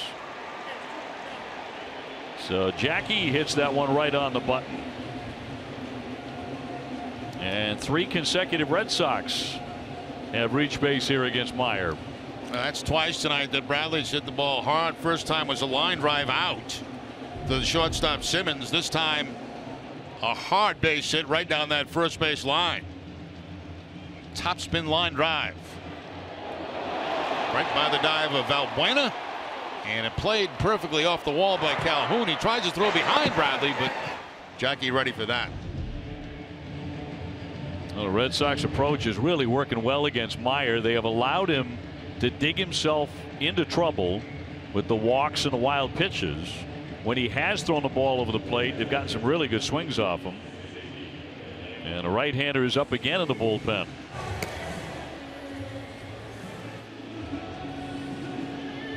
Sandy Leon will climb in. Sandy 0 for 1 with a ground ball to third. David Price on the bump tomorrow night at 7:15. And Doug Fister, just acquired by the Red Sox, will pitch on Sunday at 1:35. He'll make his Red Sox debut in the last game of this series.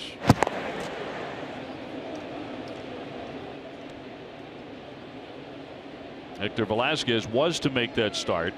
That will not occur. It'll be Fister. Red Sox also picked up Johnny Peralta today. Busy day here at Fenway. It's a minor league deal. There goes the runner. And a line shot, base hit to center. Bradley rounding. He's safely into third. And another one hit very hard. Red Sox have him on at the corners. Yeah, tough to tell if that was a straight out steal, a hit and run. Let's see if Bradley looks back. He does look back, which tells me maybe that was the hit and run. And a line shot up the middle by Leon, and that's going to be the night for Meyer. 4 consecutive hits. And remember, Moreland started the inning by torching a line drive that was caught by Calhoun, so he really wasn't fooling anybody. And Meyer will depart the scene down 5-1. We'll take the break as they go to the bullpen. Red Sox ahead of the Angels here 5-1, and we'll have more in just a moment.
Buy Toyota's website for deals. BuyAToyota.com. Dunkin' Donuts, America runs on Dunkin'. Plain Ridge Park Casino, 45 minutes from Boston. John Hancock, 47. 47 will be celebrating the David Ortiz jersey retirement. Follow at 47 brand. Mazda, driving matters. And by Southwest, yes to low fares with nothing to hide. That's transparency. Eduardo Paredes is making his major league debut, right-hander from Venezuela, inheriting first and third, and Marrero at the plate. He's bunting, he drops it down. Here comes Bradley, shovel to the plate to tag, and he's going to be out at home. And that is out number 2 with runners on at first and second. Yeah, it looked like a safety squeeze that time by the Red Sox, and you got to kind of read that at third base as to whether you can go or not. Now you see he's not taking off with the pitch, but when the bunt goes on the ground, that's when he goes. But I think Jackie, if he had to do that all over again, would not have gone, because you know the pitcher was coming in toward home plate. If he bunts it up the line, either the third base line or first base line, he scores easily. So not a suicide squeeze. Suicide is when they take off as soon as the pitcher delivers the ball. Safety squeeze, they wait to see where the bunt is. 2 on 2 out for Mookie Betts, who's walked and scored and grounded out to third. Red Sox trying to bring in another run with the bunt, which is sort of a dying art. Yeah, which is something I would imagine too that Marrero did on his own. I don't think there was probably a sign for that. I think he probably did that on his own.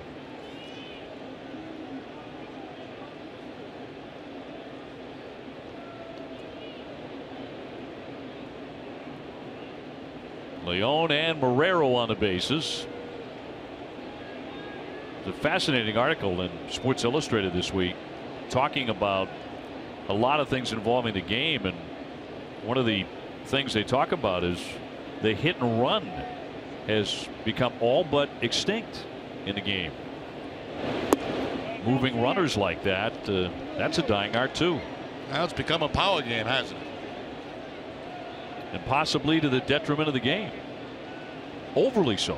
Everybody loves home runs, but there are more than one way to score runs. You would think there's only one way today.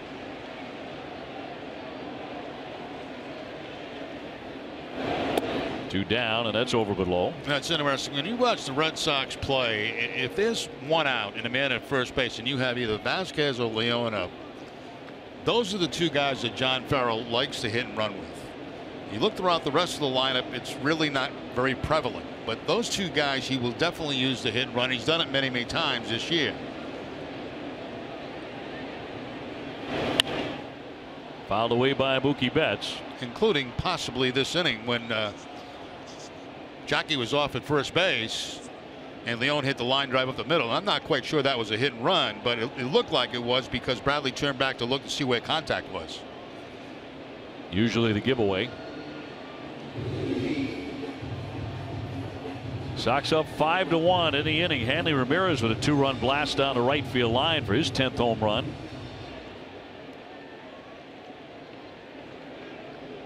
Red Sox have knocked the Angels starter Alex Meyer out of the game.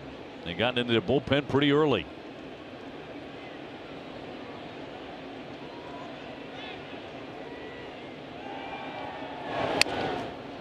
And a dribbler, a lot of English on it, but the pitcher takes it, and that will retire the side. But the Red Sox get 2 on Hanley's number 10, and the Sox have a 5-1 lead.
On its poll question tonight, which is more impressive, David Ortiz home runs or his 3 World Series championships? And the 3 rings are way out in front at 69%. I can understand that. People love championships, don't they? A lot of rings in this part of the world in recent years.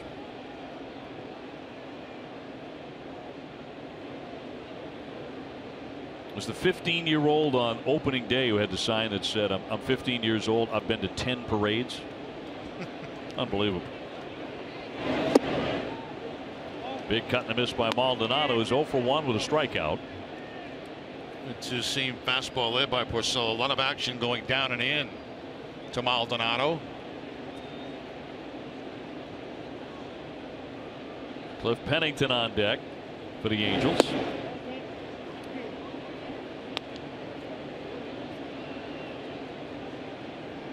So far, Porcello has allowed 4 hits, 1 run, and that was an unearned run.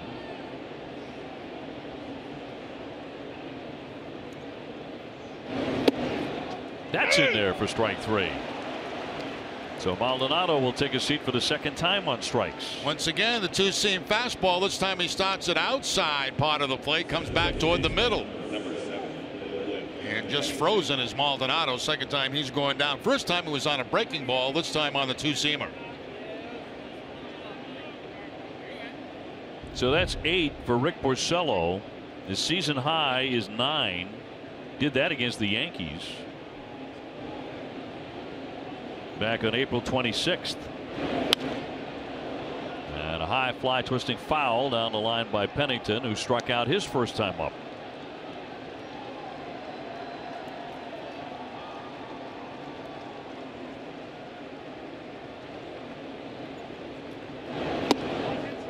Sox are really coming off one of the more fascinating road trips in recent memory. They left Boston on June 13th, trailing the Yankees by 3 games, and returned going 4-4 in a first-place tie with the Yankees. And a lot happened on that road trip. Sox dropped 2 games on the trip that they probably should have won, 1-0 in Philadelphia and 6-4 in Kansas City. Yet back in first place after the Yankees lost 7 in a row during that span. Yeah, it's pretty amazing when you go on a road trip and you have a 500 trip and you pick up what, 4 games? Pretty good. Take that any day. You betcha. Red Sox had 40 and 32. Yankees 39-31. Inside, and that time Bill Miller did not give the strike. 2-2.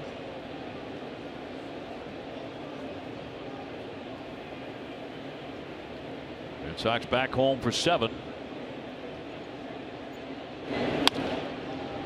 Fly ball and backing up Benintendi. 2 down. Don't miss WB Mason Extra Innings live right after the game. TC, Jim, and Steve will break down tonight's game, and you'll hear from Rick Porcello and John Farrell. Whatever, whenever, wherever, who but WB Mason.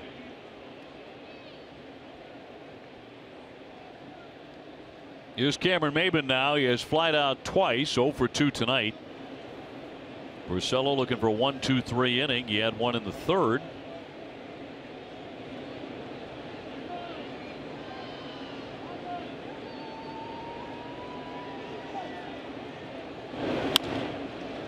And a chopper, nice play, fair ball. Guerrero, strong throw, and he got him.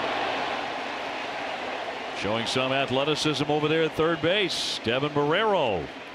Porcello gets the ground ball and some help at the hot corner to set him down 1-2-3. Sox up 5-1.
The fifth, the Red Sox have a 5-1 lead. It has been a busy week in Boston for David Ortiz. Mayor Marty Walsh and the Red Sox unveiled a new David Ortiz Way, and JetBlue Airlines unveiled a new gate transformed to honor the accomplishments of David Ortiz, C-34.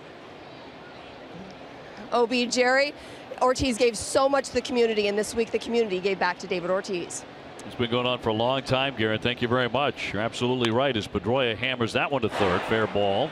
Escobar sidearms it over. So the next thing for Big Papi, he's had the bridge, he's had the street, he's had the number, and the next thing has to be a statue. Wouldn't surprise me at all. I think in that one they'll probably wait till he gets into the Hall of Fame. Right. And I don't think it'd be long after that it goes up. Right. Right. I mean, Yaz got one. You know, there are a couple of Ted Williams. Of course, he had the Lego statue, which was a huge hit. You know, everybody loved that. That's not going to be the thing that winds up here at Fenway Park, but you can see the pose right now on that statue. You know, the extension after hitting a home run, and either that or where he's, you know, pointing at the heavens and honoring his mom. Yeah, I think that's the one that he'd probably prefer to go with, and I, you know, I think that'll happen after he goes into the Hall of Fame. Yep, be very appropriate. Xander Bogaerts with an RBI base hit. He's also lined out sharply to left, hitting .324 with 5 homers.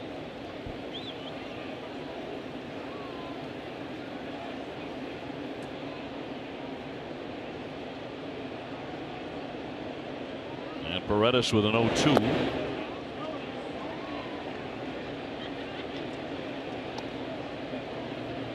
Well, through June, look for specially marked packages of KM Fenway Franks for your chance to win great Red Sox prizes like throwing out the ceremonial first pitch at Fenway.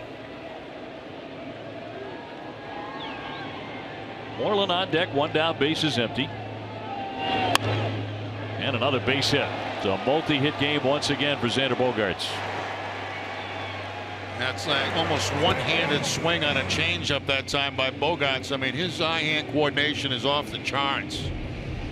Watch the location of this ball. It's going to be way down in the zone, you know, below the knees, about shin high, and he's able to reach out, contact, and comes off the bat, base hit.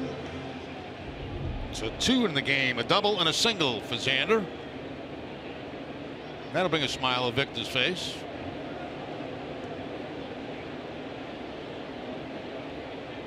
Well, let's see if that last at bat got Moreland going again. He's 0 for 2 with a strikeout, but the last time up, a liner to right field that he hit very hard. Sinking line drive that Calhoun caught.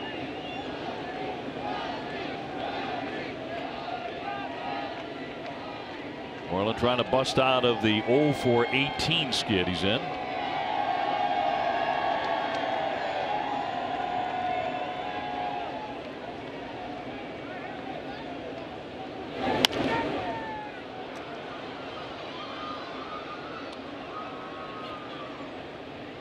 It did get the Yankees-Texas game underway. They're scoreless in the first inning. Tampa Bay leading Baltimore 9-4 in the 5th.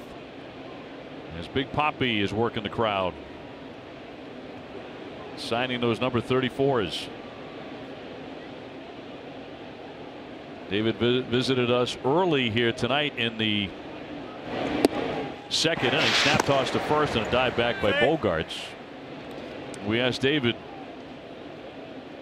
you know, of all the memories that he provided here at Fenway Park over the years and in other ballparks as well, does one stand out? He said beating the Yankees.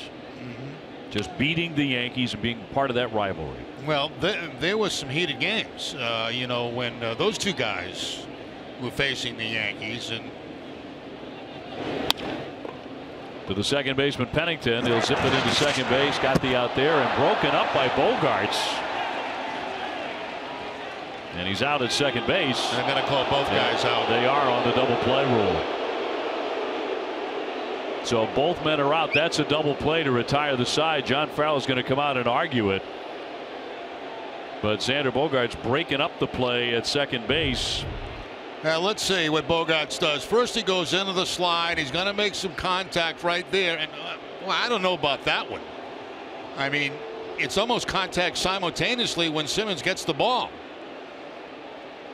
I know he continued on, but I mean, if you can't do that, yeah, what can you do? Well, this is reviewable. So they are going to review this. This play is being disputed. This call is being disputed. And I'm with you, Jerry. If you can't do that, what can you do? You can't touch anybody. Now he goes into the slide. Now he's got the out right there. There's the slide. It hits the bag. He goes to throw the ball. The ball slips out of his hand, but momentum from Bogaerts takes him across the bag. So I'm curious to see how they rule this, because I don't get the whole rule out there. I don't get it. Right, under the rule change, remember a couple of years ago, a runner must make a bona fide slide, defined as making contact with the ground ahead of the base, which he does, being in position to reach the base with a hand or foot, and sliding within reach of the base without changing his path to initiate contact with the fielder. No, he did all that, except he went past the bag. But by that time, the ball would come out of the hand of Simmons, the shortstop. I mean, I'm anxious to see what they call this, because if they call this a double play, you might as well forget about any contact at all at second base, which is a pet peeve of mine. An umpire can call both the runner and batter out for the violation. That's exactly what happened. In addition, takeout slides and neighborhood plays are subject to review, and we've seen that a couple of times, but that was the change in the rule based on Chase Utley taking out Tejada a few years ago and breaking his leg. Certainly nothing malicious there with Xander Bogaerts. So let's see if they change this ruling by the second base umpire Adam Hamari. Yeah, both of them are out. They're going to uphold the call, and Farrell is not happy. Can't blame him there. End of 5-1 Red Sox.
Can enjoy Red Sox baseball camps this summer.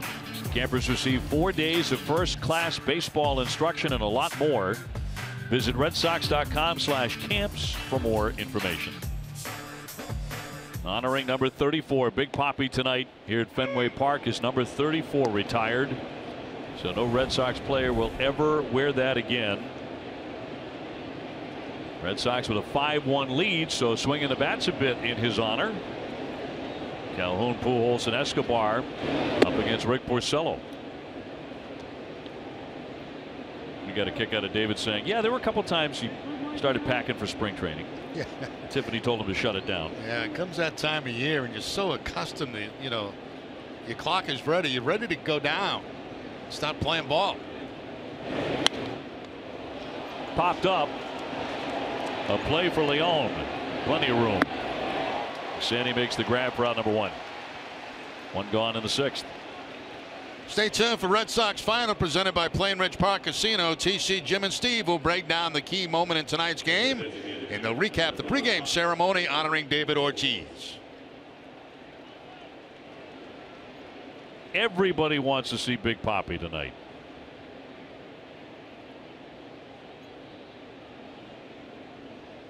It'll send up Pujols, who has doubled and struck out.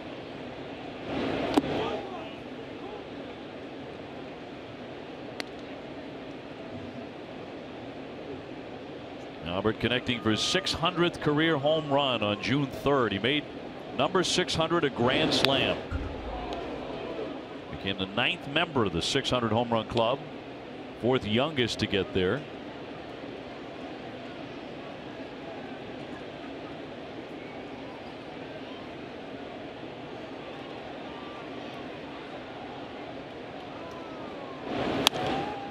Shot to center field, driving back Bradley, but he'll stop down and make the catch. 2 down.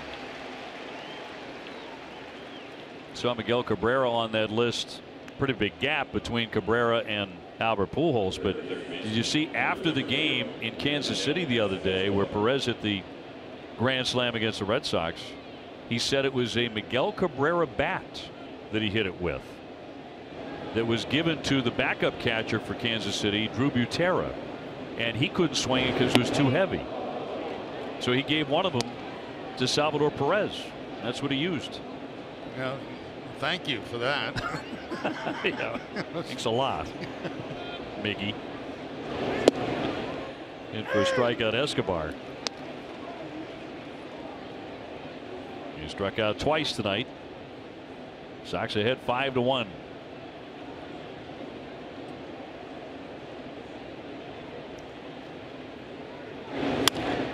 Line shot. Barrero couldn't get that. That was already by him. Up against the wall.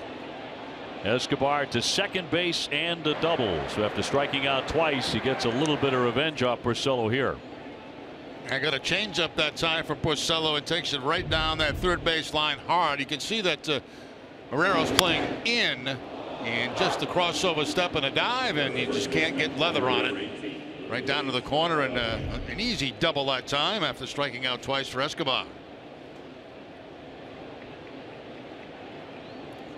Valbuena will be next, 0 for 2. He struck out and grounded out. Rick Porcello has 8 strikeouts tonight. Walked 1 man. And a runner at second with 2 down.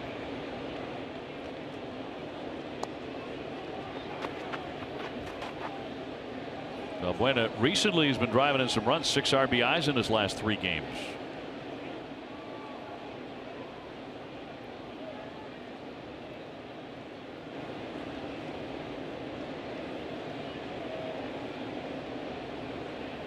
Andrelton Simmons on deck with Escobar at second, and now Leon would like a mound visit. Ace Ticket is Boston's trusted source for Red Sox tickets from bleachers to boxes. Ace has the lowest prices to all games at Fenway with a 200% guarantee. Visit aceticket.com now or call 1-800-MY-SEATS.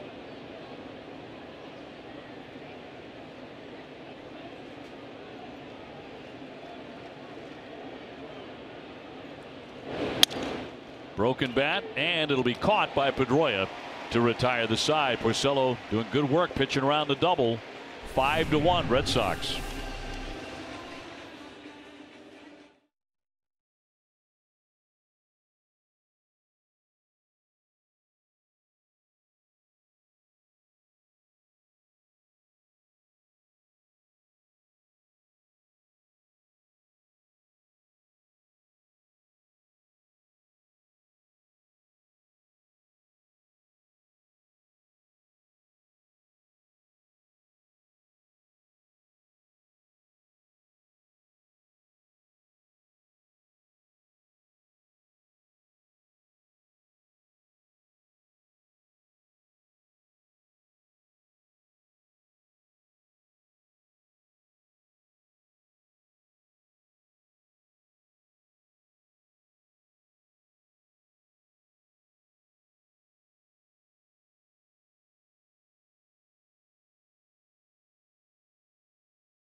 Come see Big Papi's championship rings on display all summer.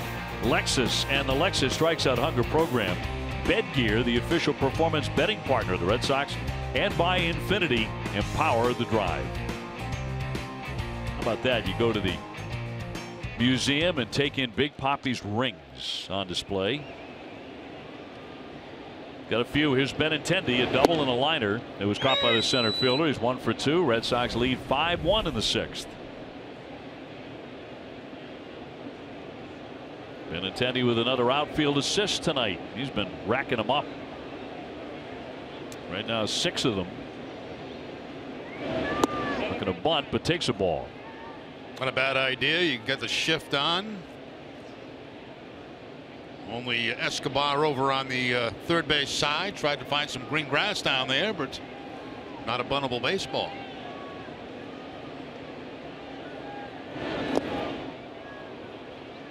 One ball, 2 strikes. Hanley Ramirez on deck. He's belted a homer. And put the Sox in front 5-1.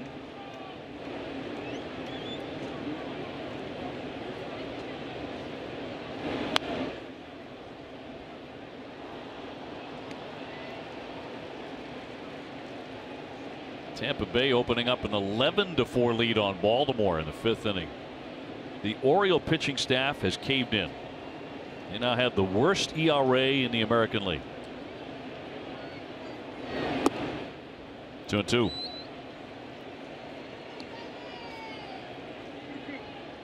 And they gave up a lot of runs.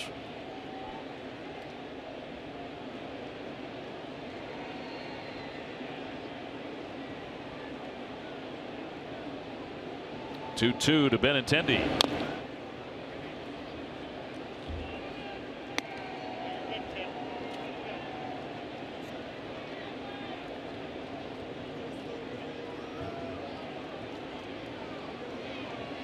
For the win tonight, the Red Sox would be back to 9 games over 500. They've yet to be 10 over this year.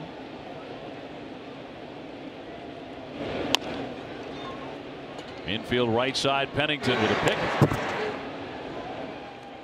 And one away here in the Red Sox 6th.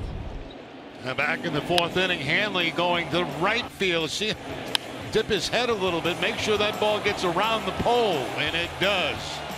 With plenty of distance. That ball slices off the bat of a right-hander when you're heading down in that direction, and he was hoping it would not slice too soon. And it did not for number 10.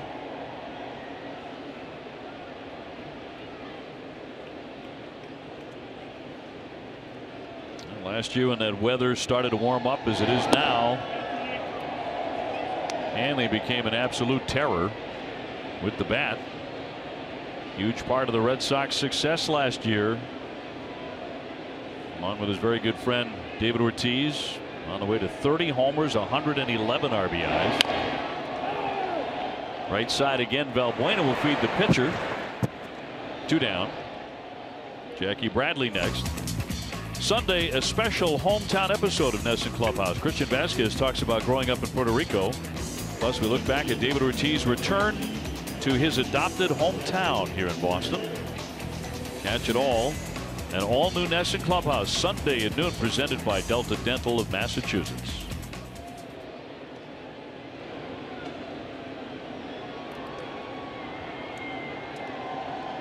Jackie is 1 for 2. He's lined to short and ripped a single.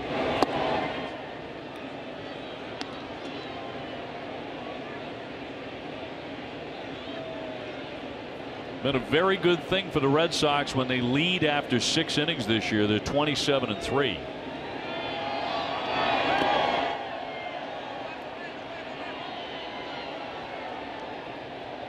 And that'll be the case going to the 7th inning here tonight. Question is how large the lead will be.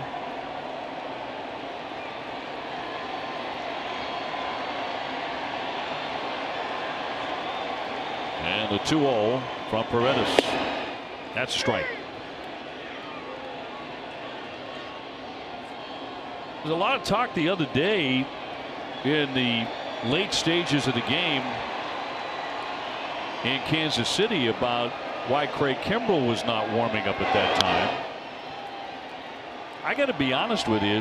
I thought that was too early to be warming up a closer. I didn't even give that a thought. You know, I thought of Hembry. Yes. I did not think of Kimbrell. I guess if you're thinking of the Kimbrell side of it, if he can come in that situation, which was what, the 8th inning of the ball game, and retires the side, they don't get a run, then they go to somebody else in the 9th. But to expect him to come in and get 6 outs, that's not going to happen. They're not going to do that. You don't manage and play that game like it's the 5th game of the ALCS. You know, like we're do or die. In my opinion, you don't. I mean, they don't like sending him out in the 8th inning to get the final out of that inning. Right. I can see, you know, like Terry Francona and Joe Madden managed in the postseason in October. That's a little different. You're right. It's a lot different. I think it's entirely different. You also have to consider your closer probably doesn't like coming in that early. He's not ready to come in that early. But asking him to do that is out of character, and I just don't think it's the right move. I don't think it's done. But I know a lot of second guessers later were saying, "Oh, you got to do that." Yeah, I was reading stuff about that too, and you know, my thought on that is, well, if he did make that move and he wanted to beat Kimbrell, it was just going to be for that inning, and if he, you know, or if he gave up a base hit right away, he'd be out of the game.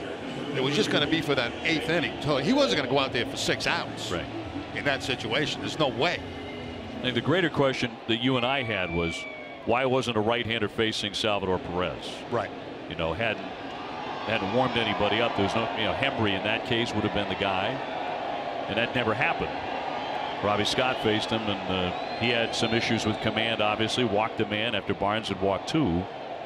Now think about the at bat that he had, Perez. If anybody did see the game, and I'm sure some people saw the game, but every pitch to Perez was on the outside part of it. He had a great at bat. He did. I mean, he fouled off pitches that were like 6 inches off the outside part of the plate until he finally got that last one inside. There's a high fly ball right field. That's well hit. Calhoun back to the bullpen. It is gone. Sandy Leon will touch a ball. The Red Sox with their second 2-run homer tonight. And Boston has opened up a 7-1 lead. Sandy with number 5.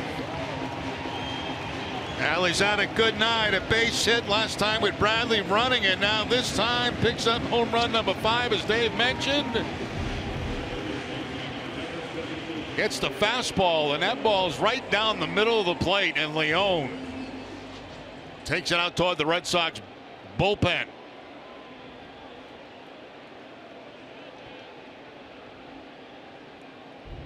So the Red Sox leading by 6, and Devin Marrero swinging away. He's 0 for 2 tonight. Sandy with his second hit, 2 for 3.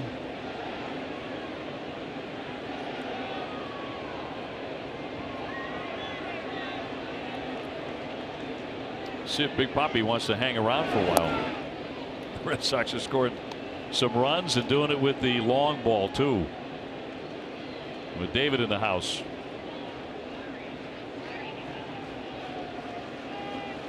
And a 1-1 to Marrero.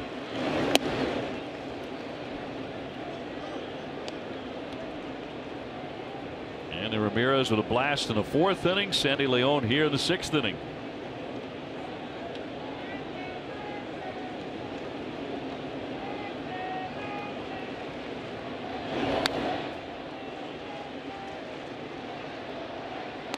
And we'll see if Marrero gets a chance this time up to settle in at third base and play there for a while. Now, if the Red Sox keep scoring and he keeps playing defense, he will.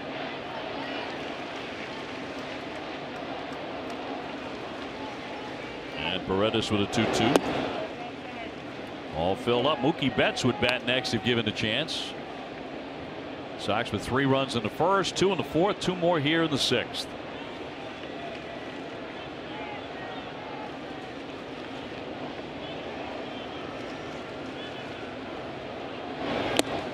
Foul tip to the mitt, and that'll do it. But the Red Sox had 2 more. Sandy Leon connecting deep out there to the Red Sox pen, and Boston leads it 7-1 after 6.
1 banking reimagined.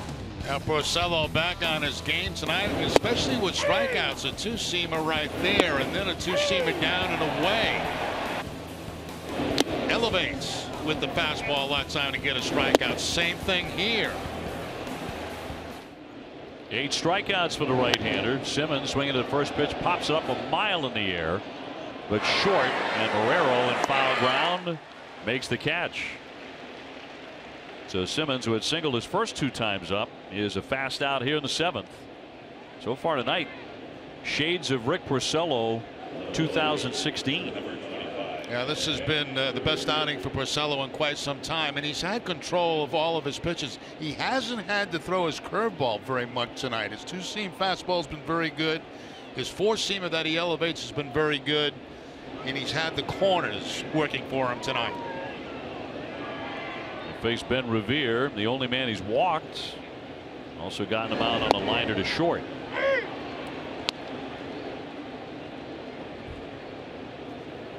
His pitch count in good shape now, 93.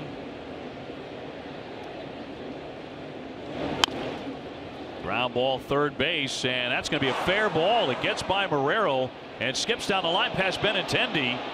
Revere to second, and will stop there. That was a strange chopper past third base. Yeah, that really was. It was a very late swing by Rivera, and it just you know, you see how far off the bag that Marrero is right there and how far he's going to go, but then it takes this weird hop right over the bag in fair territory. Good call by the umpire, and then tracked down by Benintendi. For a while I thought that ball was going to run all the way down to the wall. That'll be a double for Revere. His 6th of the season to send up Maldonado, who has whiffed twice. Red Sox with a 7-1 lead. Angels now with half a dozen hits.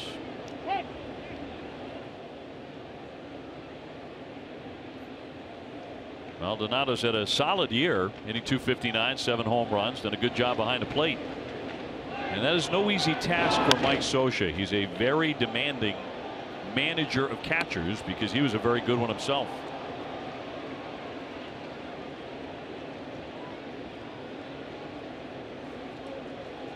I wonder if Mike Scioscia signed the longest contract ever by a manager. You might be right. I mean, he signed, what was it, an 8-year deal? Maybe more. He signed through the year 30,000 or something. He's just going to be here forever. And he tried to bunt at it and did not. Apparently he pulled it back in time. Give you a look at that.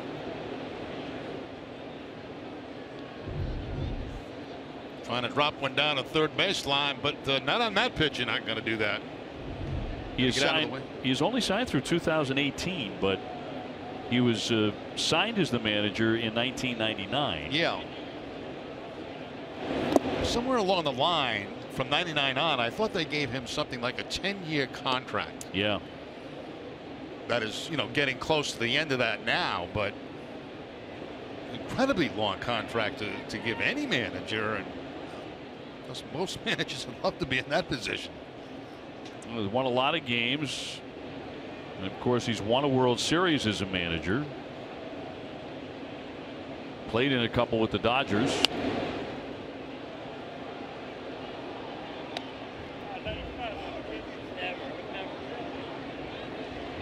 And Mike now 58 years old. And, you know, in recent years when they have struggled a little bit. Last year they finished 4th. 3rd a couple of years ago after winning the division in 2014. There's been some talk about would they make a move on Scioscia. How long do you think he'd be out of a job? Oh, I don't think very long. No. He's a really good manager. He'd have his pick of places to go to.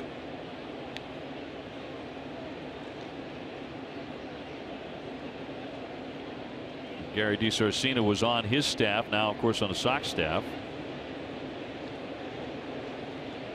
And alongside John Farrell, runner at second base and one down, and fouled back in a big swing by Maldonado. That's interesting. You know, one of the small things in baseball, Houston Street warming up, as you can see. You know, mentioned DiSarcina being on the staff of the Angels. So the Angels obviously have to change all their signs because DiSarcina was their third base coach. He knows everything. So they have to come up with a whole new set of everything. From the signs from the dugout to the signs of the third base coach, everything, because DiSarcina knows those like the back of his hand.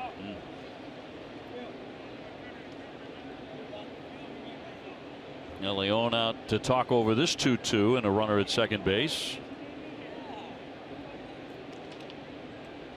With the Red Sox in front 7-1 in the seventh.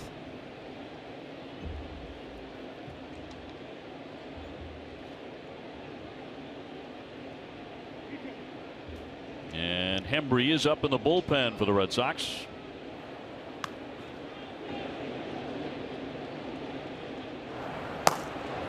Pennington on deck, man at second, and the 2-2 from Rick Porcello.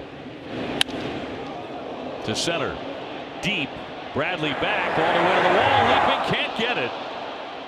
It's off the bleacher bar facade. Here comes a run. Revere in to score, into third now, and diving in safely is Maldonado. So another extra base hit that'll make it 7-2. And Maldonado with a triple to score a run. Put a really good charge in that, and you know, for a second I thought Bradley was going to be able to make the play, time the leap perfectly, but it's just over the top of the glove and then crashes into the gate out there, the garage door. That's going to bring Kyle Willis out of the Red Sox dugout. But a run easily comes in, and Maldonado all the way to third base.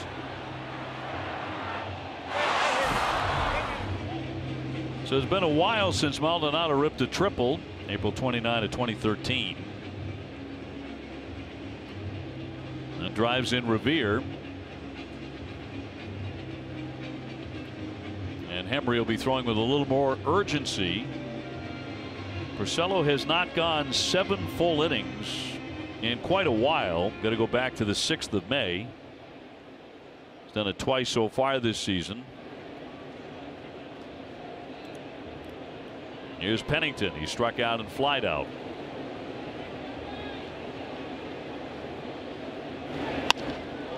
That's hit well. Again toward the triangle. Bradley on his horse. He can't get it. That's going to drop in and drive in another run. Maldonado scores. Pennington to second. That's 3 consecutive extra base hits for the Angels. And maybe the end of the line. We'll see.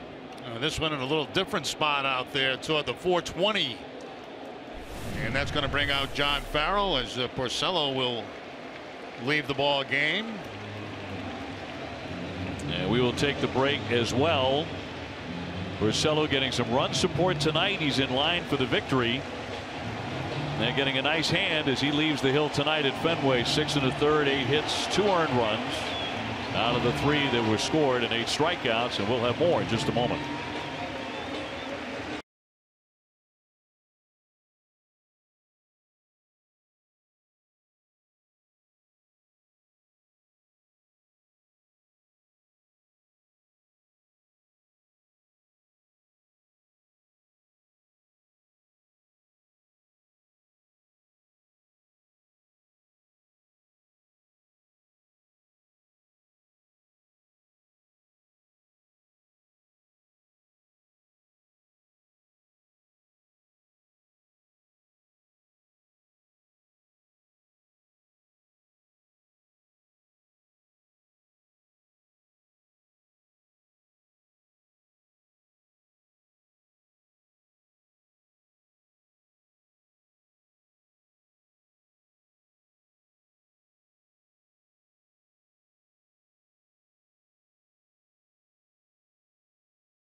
Yes to low fares with nothing to hide. That's transparency.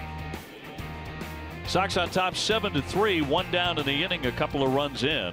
Rick Porcello's pitching line brought to you by Ace Ticket.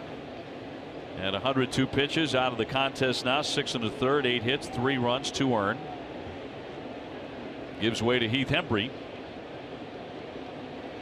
With a man at second and 1 away. The batter will be Cameron Maybin, who went 0 for 3 against Porcello.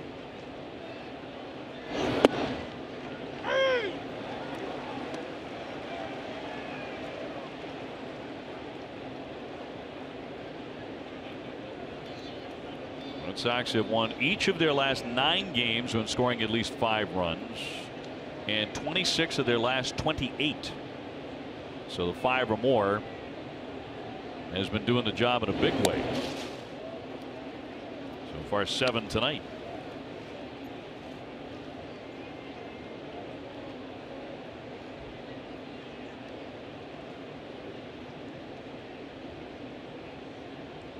Robbie Scott beginning to loosen in the Sox pen.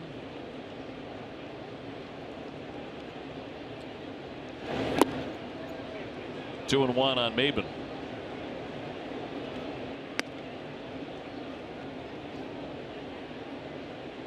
Seven-game homestand beginning tonight, and then a 10-game road trip that runs through to the All-Star break, July 10th through the 13th. After tonight, 89 games remain. That's right through there.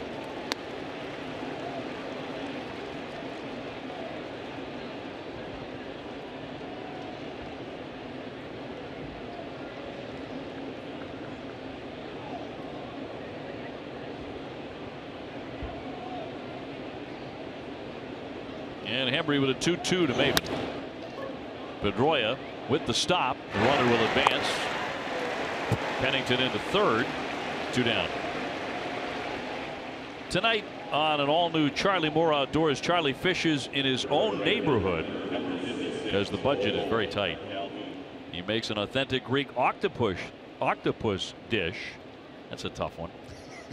On the grill to get summer started. Don't miss this and more tonight at 11:30 after Nesson Sports Today.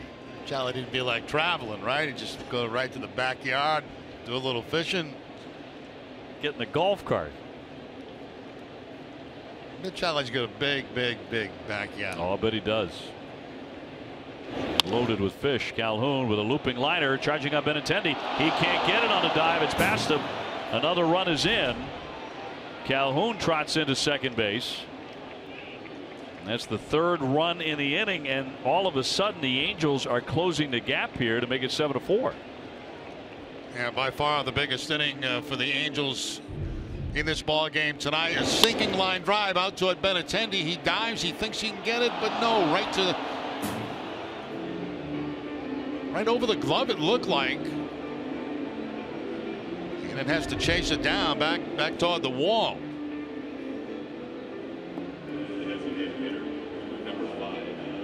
So Pujols with an opportunity to make it even closer now. 7-4, 10 doubles for Calhoun. He drives in his 37th run. He's having a very solid year. That's the second time tonight he's going in that direction out there toward Benintendi. 1 for a base hit back in the 1st inning that time. The diving Benintendi, and ball gets by, and another double. 2 down. Hembree against Pujols and fires in strike 1 at 97.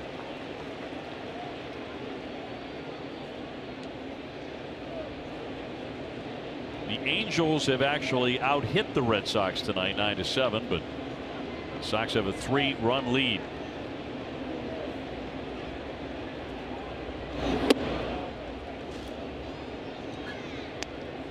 Albert with a double. He's also whiffed and lined out to center.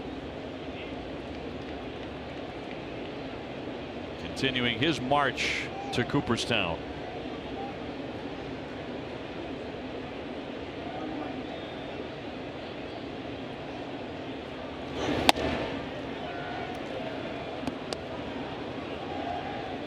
You should have stopped by Plain Ridge Park Casino. Plain Ridge Park Casino is 45 minutes from Boston.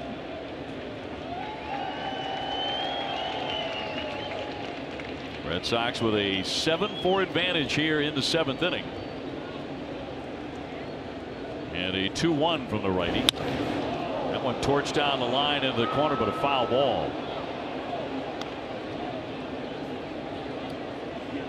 Now, while we get a chance, Dave, I'd like to thank John Farrell's mother, who today sent a card to me with a nice note on it.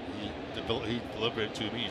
She sent it to John, and he gave it to me. And very, very nice. And I know she's probably watching at home tonight, so I want to thank you very much for the card. Very nice. Thinking about you with your upcoming surgery. Yes. On Monday. Yep. As we all are. So you'll be off the job for a little while after that, and then right back to work as Pujols cuts and misses for strike 3. But a big inning for the Angels as they score 3 times to cut it to 7-4.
Brought to you by McDonald's. Any McCafe Bakery Muffin with any size hot or iced coffee, just $1.99. Ford Trucks, built Ford Tough, the official truck of the Boston Red Sox. Franklin Sports, the official batting glove of Major League Baseball. Subaru of New England, supplying all-wheel drive vehicles with a passion for summer travels. And by Sullivan Tire and Complete Auto Service. 75 degrees, very comfortable night here at Fenway. Rain coming a little bit later from what we're told, but right now the game at hand, 7-4, Red Sox with the lead, and Houston Street coming out of their bullpen. Activated from the DL before last night's game. He missed their first 75 with a right lat strain. His last appearance in the majors was July 31 of last year against the Red Sox. Mookie Betts tonight with a walk, a stolen base, and a run. He's 0 for 2.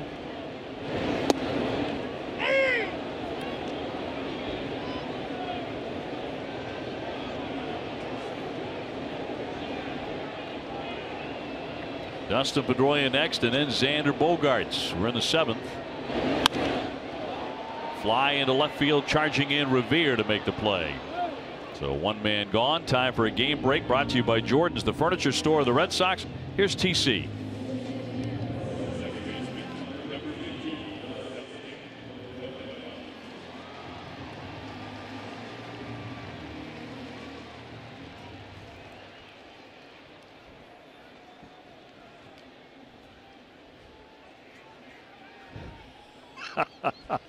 Well, that's who we both thought they'd pick, TC. I mean, Jerry and I had our money on him. And we were actually talking about that on the way home the other night on the flight coming back to Boston, who they might pick. And yeah. You mentioned the name. I'd never heard of him. I did. I'd been doing a little homework and really digging in on it, and glad that's the way they went.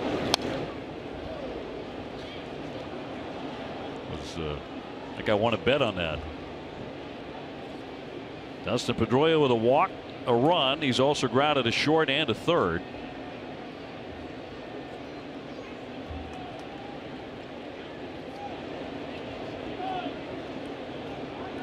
Stree with that unusual step delivery and a comebacker. He handles that chance. 2 down.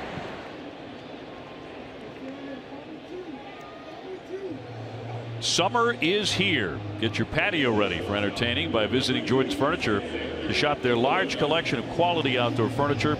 Plus, get up to 60 months no interest with equal payments and no minimum. Joe Kelly getting going in the Sox bullpen.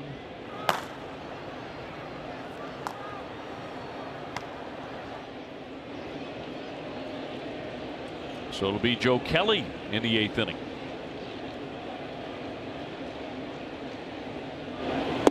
Xander with a good night going here. He's 2 for 3. He's hit the ball hard a number of times tonight. Has an RBI and a run scored.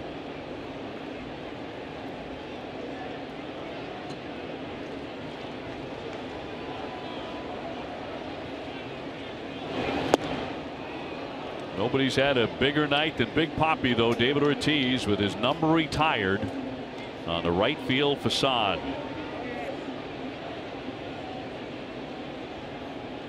Very nice, straightforward pregame ceremony.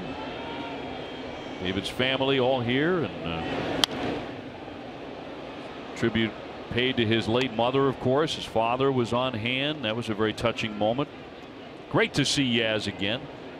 Pedro is terrific. Papi all dressed to the nines.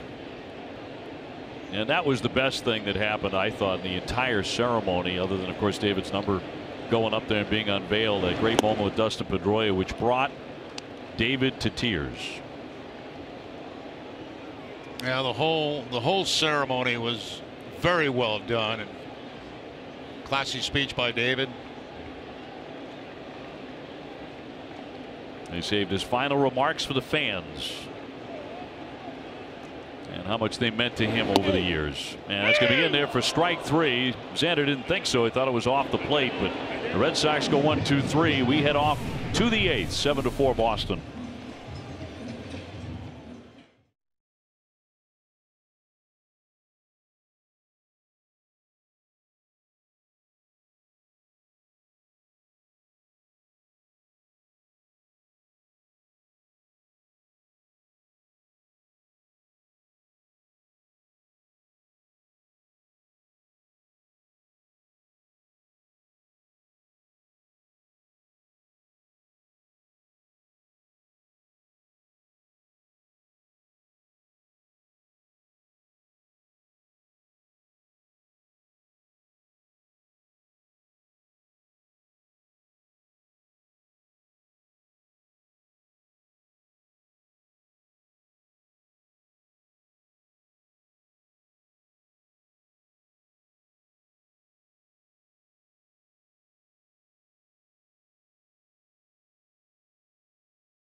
To hide, that's transparency. Toyota's website for deals. Buy at Toyota.com. KM Premium Franks. It's summer. Let's grill. The Museum of Fine Arts Boston. Come see Big Papi's championship rings on display all summer. And by Digital Federal Credit Union. See what DCU can save you. Jerry Remy, Dave O'Brien with you. On to the 8th inning, 7-4. Sox so far with the lead here in game 1 of the 3-game series. And we'll bring on Kelly. Joe Kelly now working the 8th inning against the 4, 5, and 6 part of the order for the Angels. And so far he's had an outstanding season. Escobar on the night has gone 1 for 3 with a double. Also struck out twice against Rick Porcello, who could win it. He pitched into the 7th inning.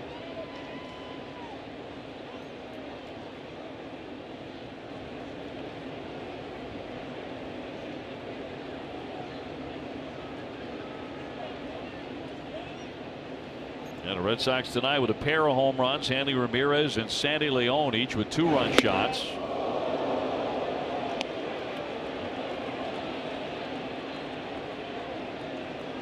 Escobar with a little wake up, 98 up and in.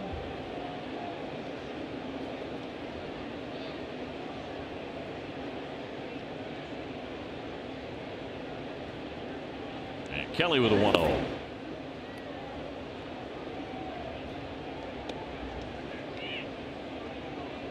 Alvarez, the left-hander, and a Halos bullpen.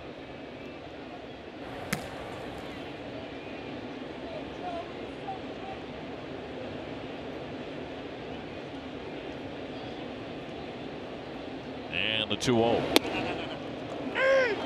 98 again for a strike. I got a question for you.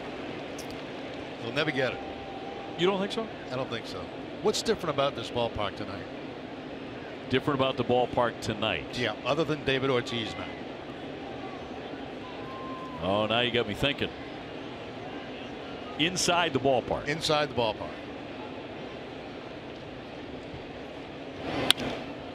Line shot. Betts can't get to it. It'll drop down for a base hit.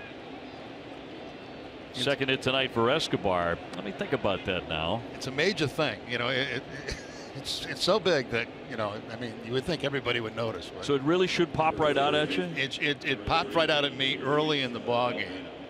Very early. Wow.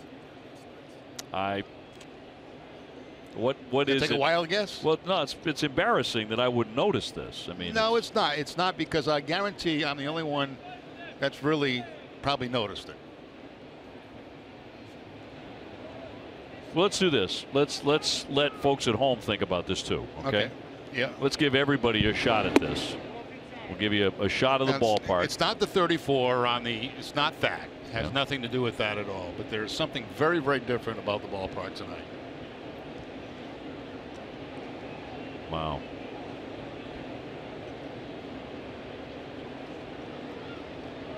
Now you notice this early in the game. Yeah, very early in the game. Like, I can't give it away. No, but no. Very early in the game. I mean, I'll bet you anything that somebody who just saw us pan the diamond has figured it out. Somebody at home has, but I have not. And anybody in the truck figure this out? Anybody?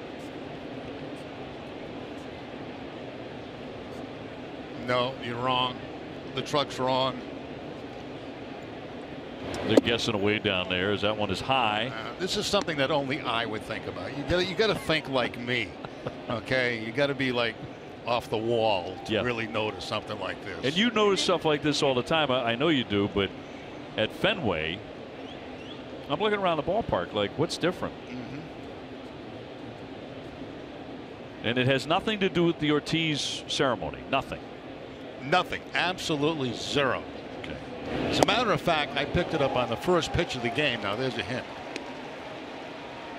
It had to have something to do with the mound then, right? You keep guessing. You're not even warm. Not even warm. All right, so after this pitch, you're going to have to give it up. All right, okay? I will. Because I don't have it. All right, I will. I'm fascinated by what it may be. Valbuena with a count of 2-2. All right. All right. Now you look out at the scoreboard right now. You look at the balls and strikes. Now you tell me if those aren't new lights. Well, those are new lights. Yeah, they're definitely new. They're bright as heck. Brand new lights, right?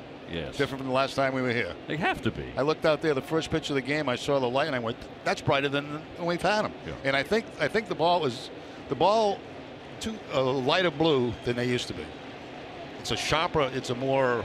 Yeah. What do you call that? You know, like if you had a nice TV, like I don't have. Swung on and missed. Strike 3. Down goes Valbuena. Jerry trolling for a new 72-incher. No, 75. But it's you know how the new TVs, the lights just they pop out at you. Very vibrant. Yes. I looked bright. out at the scoreboard and it just like it popped out at me, and I said, Yeah. "Wow, that looks different," you know. And I believe now maybe I'm wrong, but I got don't you after you see it? I think you're right. Yeah, they're wrong. The whole row, 3, 2. Yeah. The outs. I think they're very recently changed. Yep. Is Andrelton Simmons. He's 2 for 3 with a pair of singles. Runner at first base. Red Sox ahead 7-4. You're absolutely right. You're the only one who would have noticed. Yeah, you got to think out of the box a little bit, you know. You've done a lot of games here at Fenway. 30 years worth. Stopped by Leon. Nice play there to hold the runner at first base. Now I guarantee in day games you'll be able to see that a lot better out there. And this for the fans, it's for the benefit of the fans. The players on the field could always see that fairly well, even when they were not as bright as that. But they're really shining right now. I mean, they're almost Christmas tree like. Yeah. Tonight. Look good. It's a good upgrade.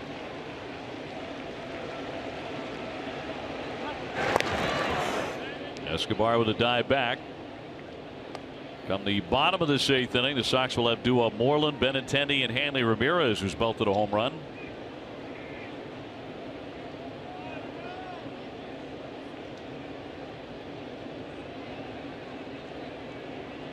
We may turn that into a new segment. Jerry tells us what's new in the ballpark tonight. Yeah. Well, what's going through his mind tonight? You know, that would be even more fascinating. Yeah, that would be really something, because I can't even figure that out. Revere on deck. Simmons, one of the great defensive shortstops in baseball, awaits a 2-1. Right there for Moreland, taps the bag for an out. Now they get him in a rundown. Escobar caught, and he'll be tagged out. So that winds up a double play. And Kelly gets out of the inning despite giving up the leadoff single. Sox up by 3.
Xfinity. Alex Meyer knocked off the hill by the Red Sox after just 3 1/3 innings. Porcello 6 1/3. He can win it. 8 strikeouts for Rick tonight. Home runs by Hanley Ramirez and Sandy Leon, and Xander Bogaerts another multi-hit game. Here to the last half of the 8th inning.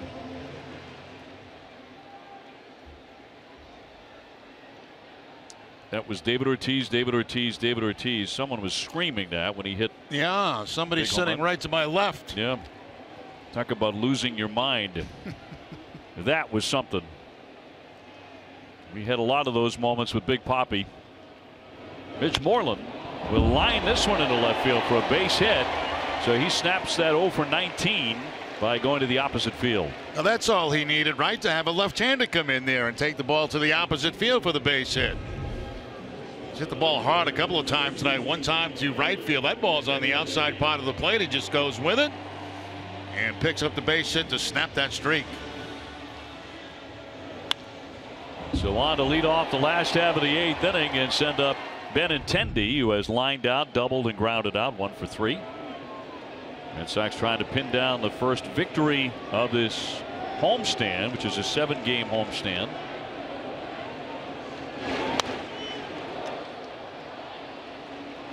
Also trying to take sole possession of first place right now in a virtual tie with the Yankees atop the division. Meanwhile, Craig Kimbrell loosens up in the bullpen. There's a really great article on Craig in the current edition of Sports Illustrated, talking about just how incredible he has pitched in the season he is putting together. And it's a matter of time before people start writing about Craig Kimbrell as a Cy Young candidate with the year he's having. He has been unhittable since day one. Cut on a missed strike 3. So 1 away in the Sox 8th. Let's check out what events are coming up at Foxwoods. Nick Walenda's Circus coming up on the 28th through July 2nd. Hanley tonight 1 for 3 with a 2-run homer in the 4th inning. Knocked one down the right field line inside the pesky pole.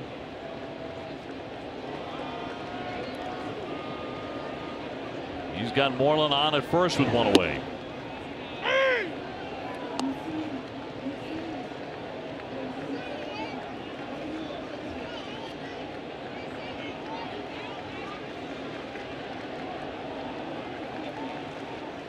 So the Sox closer working in the pen.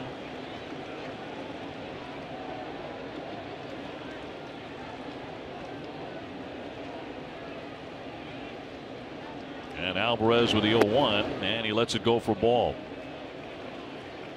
Now Boyer has joined him in the bullpen in case this thing balloons for the Red Sox beyond a 3-run lead. Kimbrell, by the way, has converted each of his 28 career save opportunities at Fenway.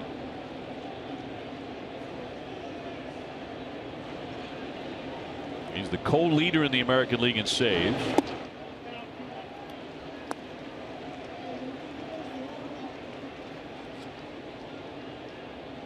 Bradley, Leon, and Marrero due up for the Red Sox come the bottom of this inning if it continues.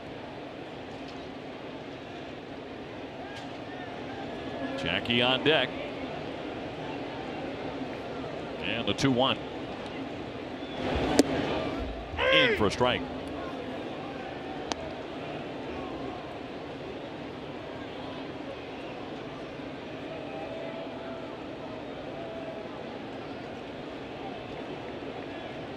Red Sox picked up Doug Fister today, and he's going to pitch on Sunday. Former Detroit Tiger. He'll go on Sunday afternoon against the Angels at 1:35. 2-2 fly ball to right field. Calhoun in. 2 away. Pitching matchup tomorrow. brought to you by your New England Honda dealers. David Price against J.C. Ramirez. Price 2-1. Ramirez 6-5. And both of them coming off relatively short outings. Certainly the case with Ramirez, just 3 innings against Kansas City.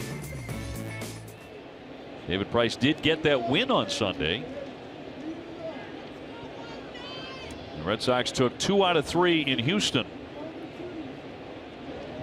And then lost 2 out of 3 in Kansas City. They split on the trip 4-4. High chop over the head of the leaping Escobar to left field for a base hit. Moreland to second. He rounds, but he'll hold right there. Second hit of the ball game for Jackie. That's like an artificial surface base hit right there, where it bounces in front of home plate and just up over the head of the third baseman. This time happening on dirt. Dirt right over the head of Escobar, who was playing in against Bradley. So 2 on for Sandy Leon, who's had a really nice night offensively. A 2-run homer to the Red Sox bullpen in the 6th inning. He's also chipped in with a single, so 2 for 3.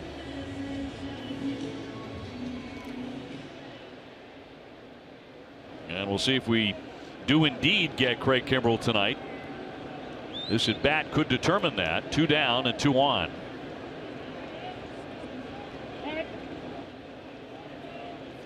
And Devin Marrero on deck.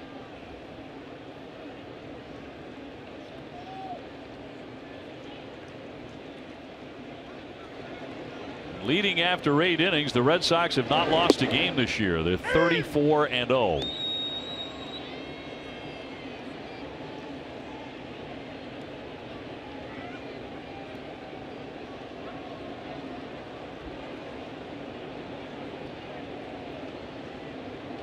Moreland at second, Bradley at first, and 2 down.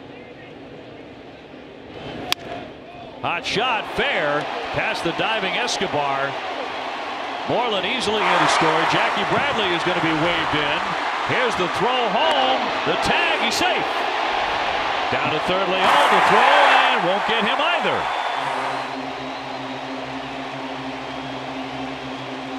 The Red Sox open up a 9-4 lead. Well, they might take a look at that second run that scored. Socha standing out in front of his dugout right now. See what the video shows, but Leon with a big night. Breaking ball right down that left field line. The first run, Moreland, no problem. Jackie Bradley behind him. Let's see at the home plate.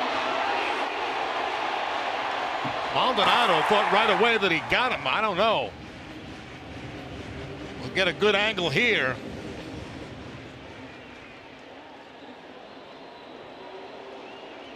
The question is, did the foot go over the bag? If the foot went over the bag, there's a chance he might be out. Well, I think the foot got the back of the base. I think that left heel got the back of the base. Excuse me, not the base, home plate. You call everything a base. No, Bill Miller could not have had a better angle. Yeah. I mean, he was right on it. Look at that view.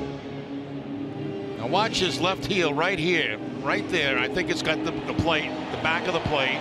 Yep. And then comes the tag. I think you're right. The point of the plate, that lead foot dragged across, so it didn't matter what happened beyond that. Well, at least in our view, it shouldn't matter. We'll see if they concur at the replay center in New York as they take a look here. We'll show you the replay center in New York if we can. We have a shot of the operations center where they look at all these plays. This is not live right now, but looks like NASA. And right away they call him safe. So all this stuff going on in New York, and they finally make the call here in Boston, and the call is safe. Safe. Some of these people catching up on Game of Thrones. The replay command center. I think that's against the rules, but the Red Sox with a 9-4 lead as both runs come across on the double by Sandy Leon, has driven in 4 runs tonight, and Marrero looking to pick him up.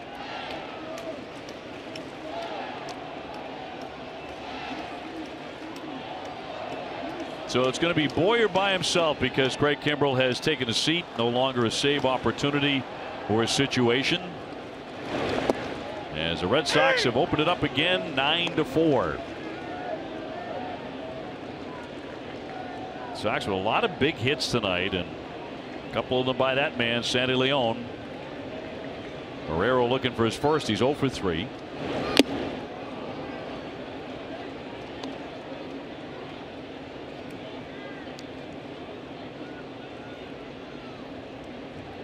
See there, Sandy starting to hit the ball regularly. He's hit safely in 7 of his last 8 games. So that stroke is coming back. The 1-2. There's a diving play, a leaping play there by Pennington at second base to take away a base hit. But the Red Sox continue to score. They get a couple of more now, lead at 9-4 as we go to the 9th.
New England Honda dealers. Sox with a 5-run lead going to the 9th inning. Game 1 here at Fenway. Great to have you with us tonight. Very special night here with the David Ortiz celebration.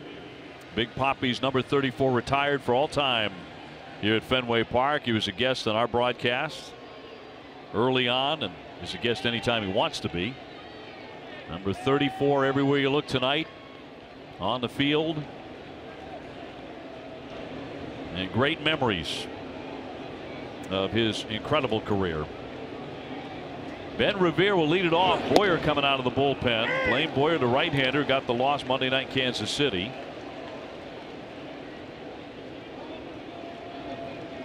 And taking on the bottom third of their order here in the 9th. Trying to put an end to this. Put a ribbon on a Red Sox win.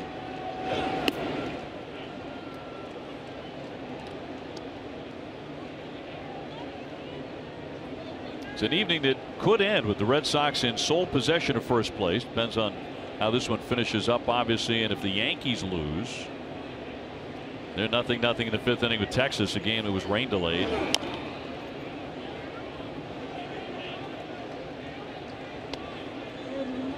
With David Price going tomorrow at 7:15.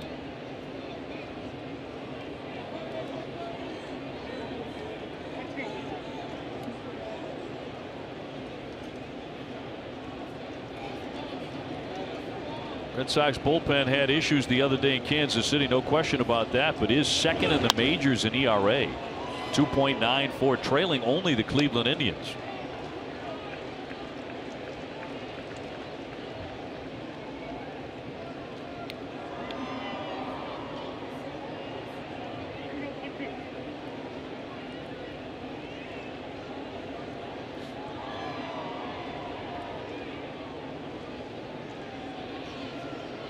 1-2.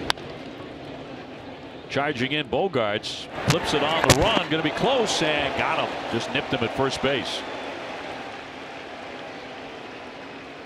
At first, I'm not sure Xander was going to play that ball. Looked like he might have left it for Marrero, and then at the last minute had to kind of rush to it and make the sidearm throw to first base. You see the last minute move there by Bogaerts to come in and charge the ball, and he's able to just get him at first base. I don't know if he misread that off the bat or he thought the third baseman was going to get it. Bogaerts does make the play. A man out for Maldonado. Last time up he tripled and scored.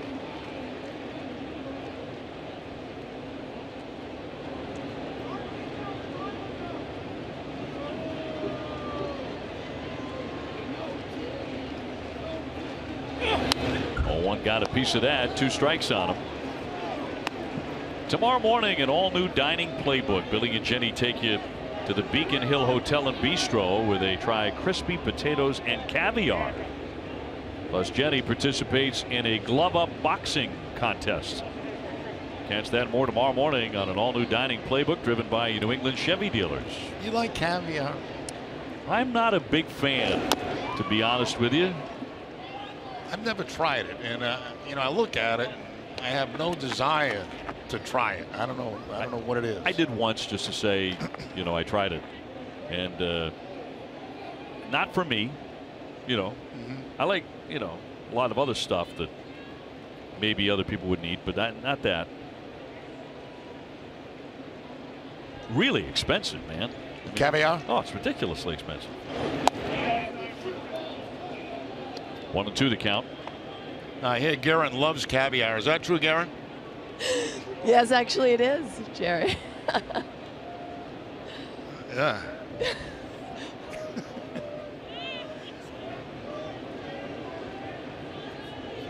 I'm glad we cleared that up. 1-2 is cut on a missed strike 3. I'm not buying the dinner if Guerin orders the caviar. I'm just not going to. Next time we go out as a group, you know, it's not going to happen. It's funny. It doesn't look very good, and it sounds expensive. You know. Other than that, there's a lot to recommend it. Yeah. Yeah. But if Guerin says it's good, I don't know. Maybe it's worth a try. I've never tried it. You should try it. You should try everything once. I'm not sure about that. 2 down. We'll leave that one there. Yeah. Pennington has a double. He's flied out and also struck out tonight. Boyer trying to make him the last man to swing the bat this evening. Red Sox with a 9-4 lead here in the 9th. Win would go to Rick Porcello, would be Rick's 4th. Sox with a pair of home runs. Sandy Leon and Hanley Ramirez going yard. Sandy had the best night of anybody with 4 RBIs and 3 hits. Another multi-hit game for Xander Bogaerts.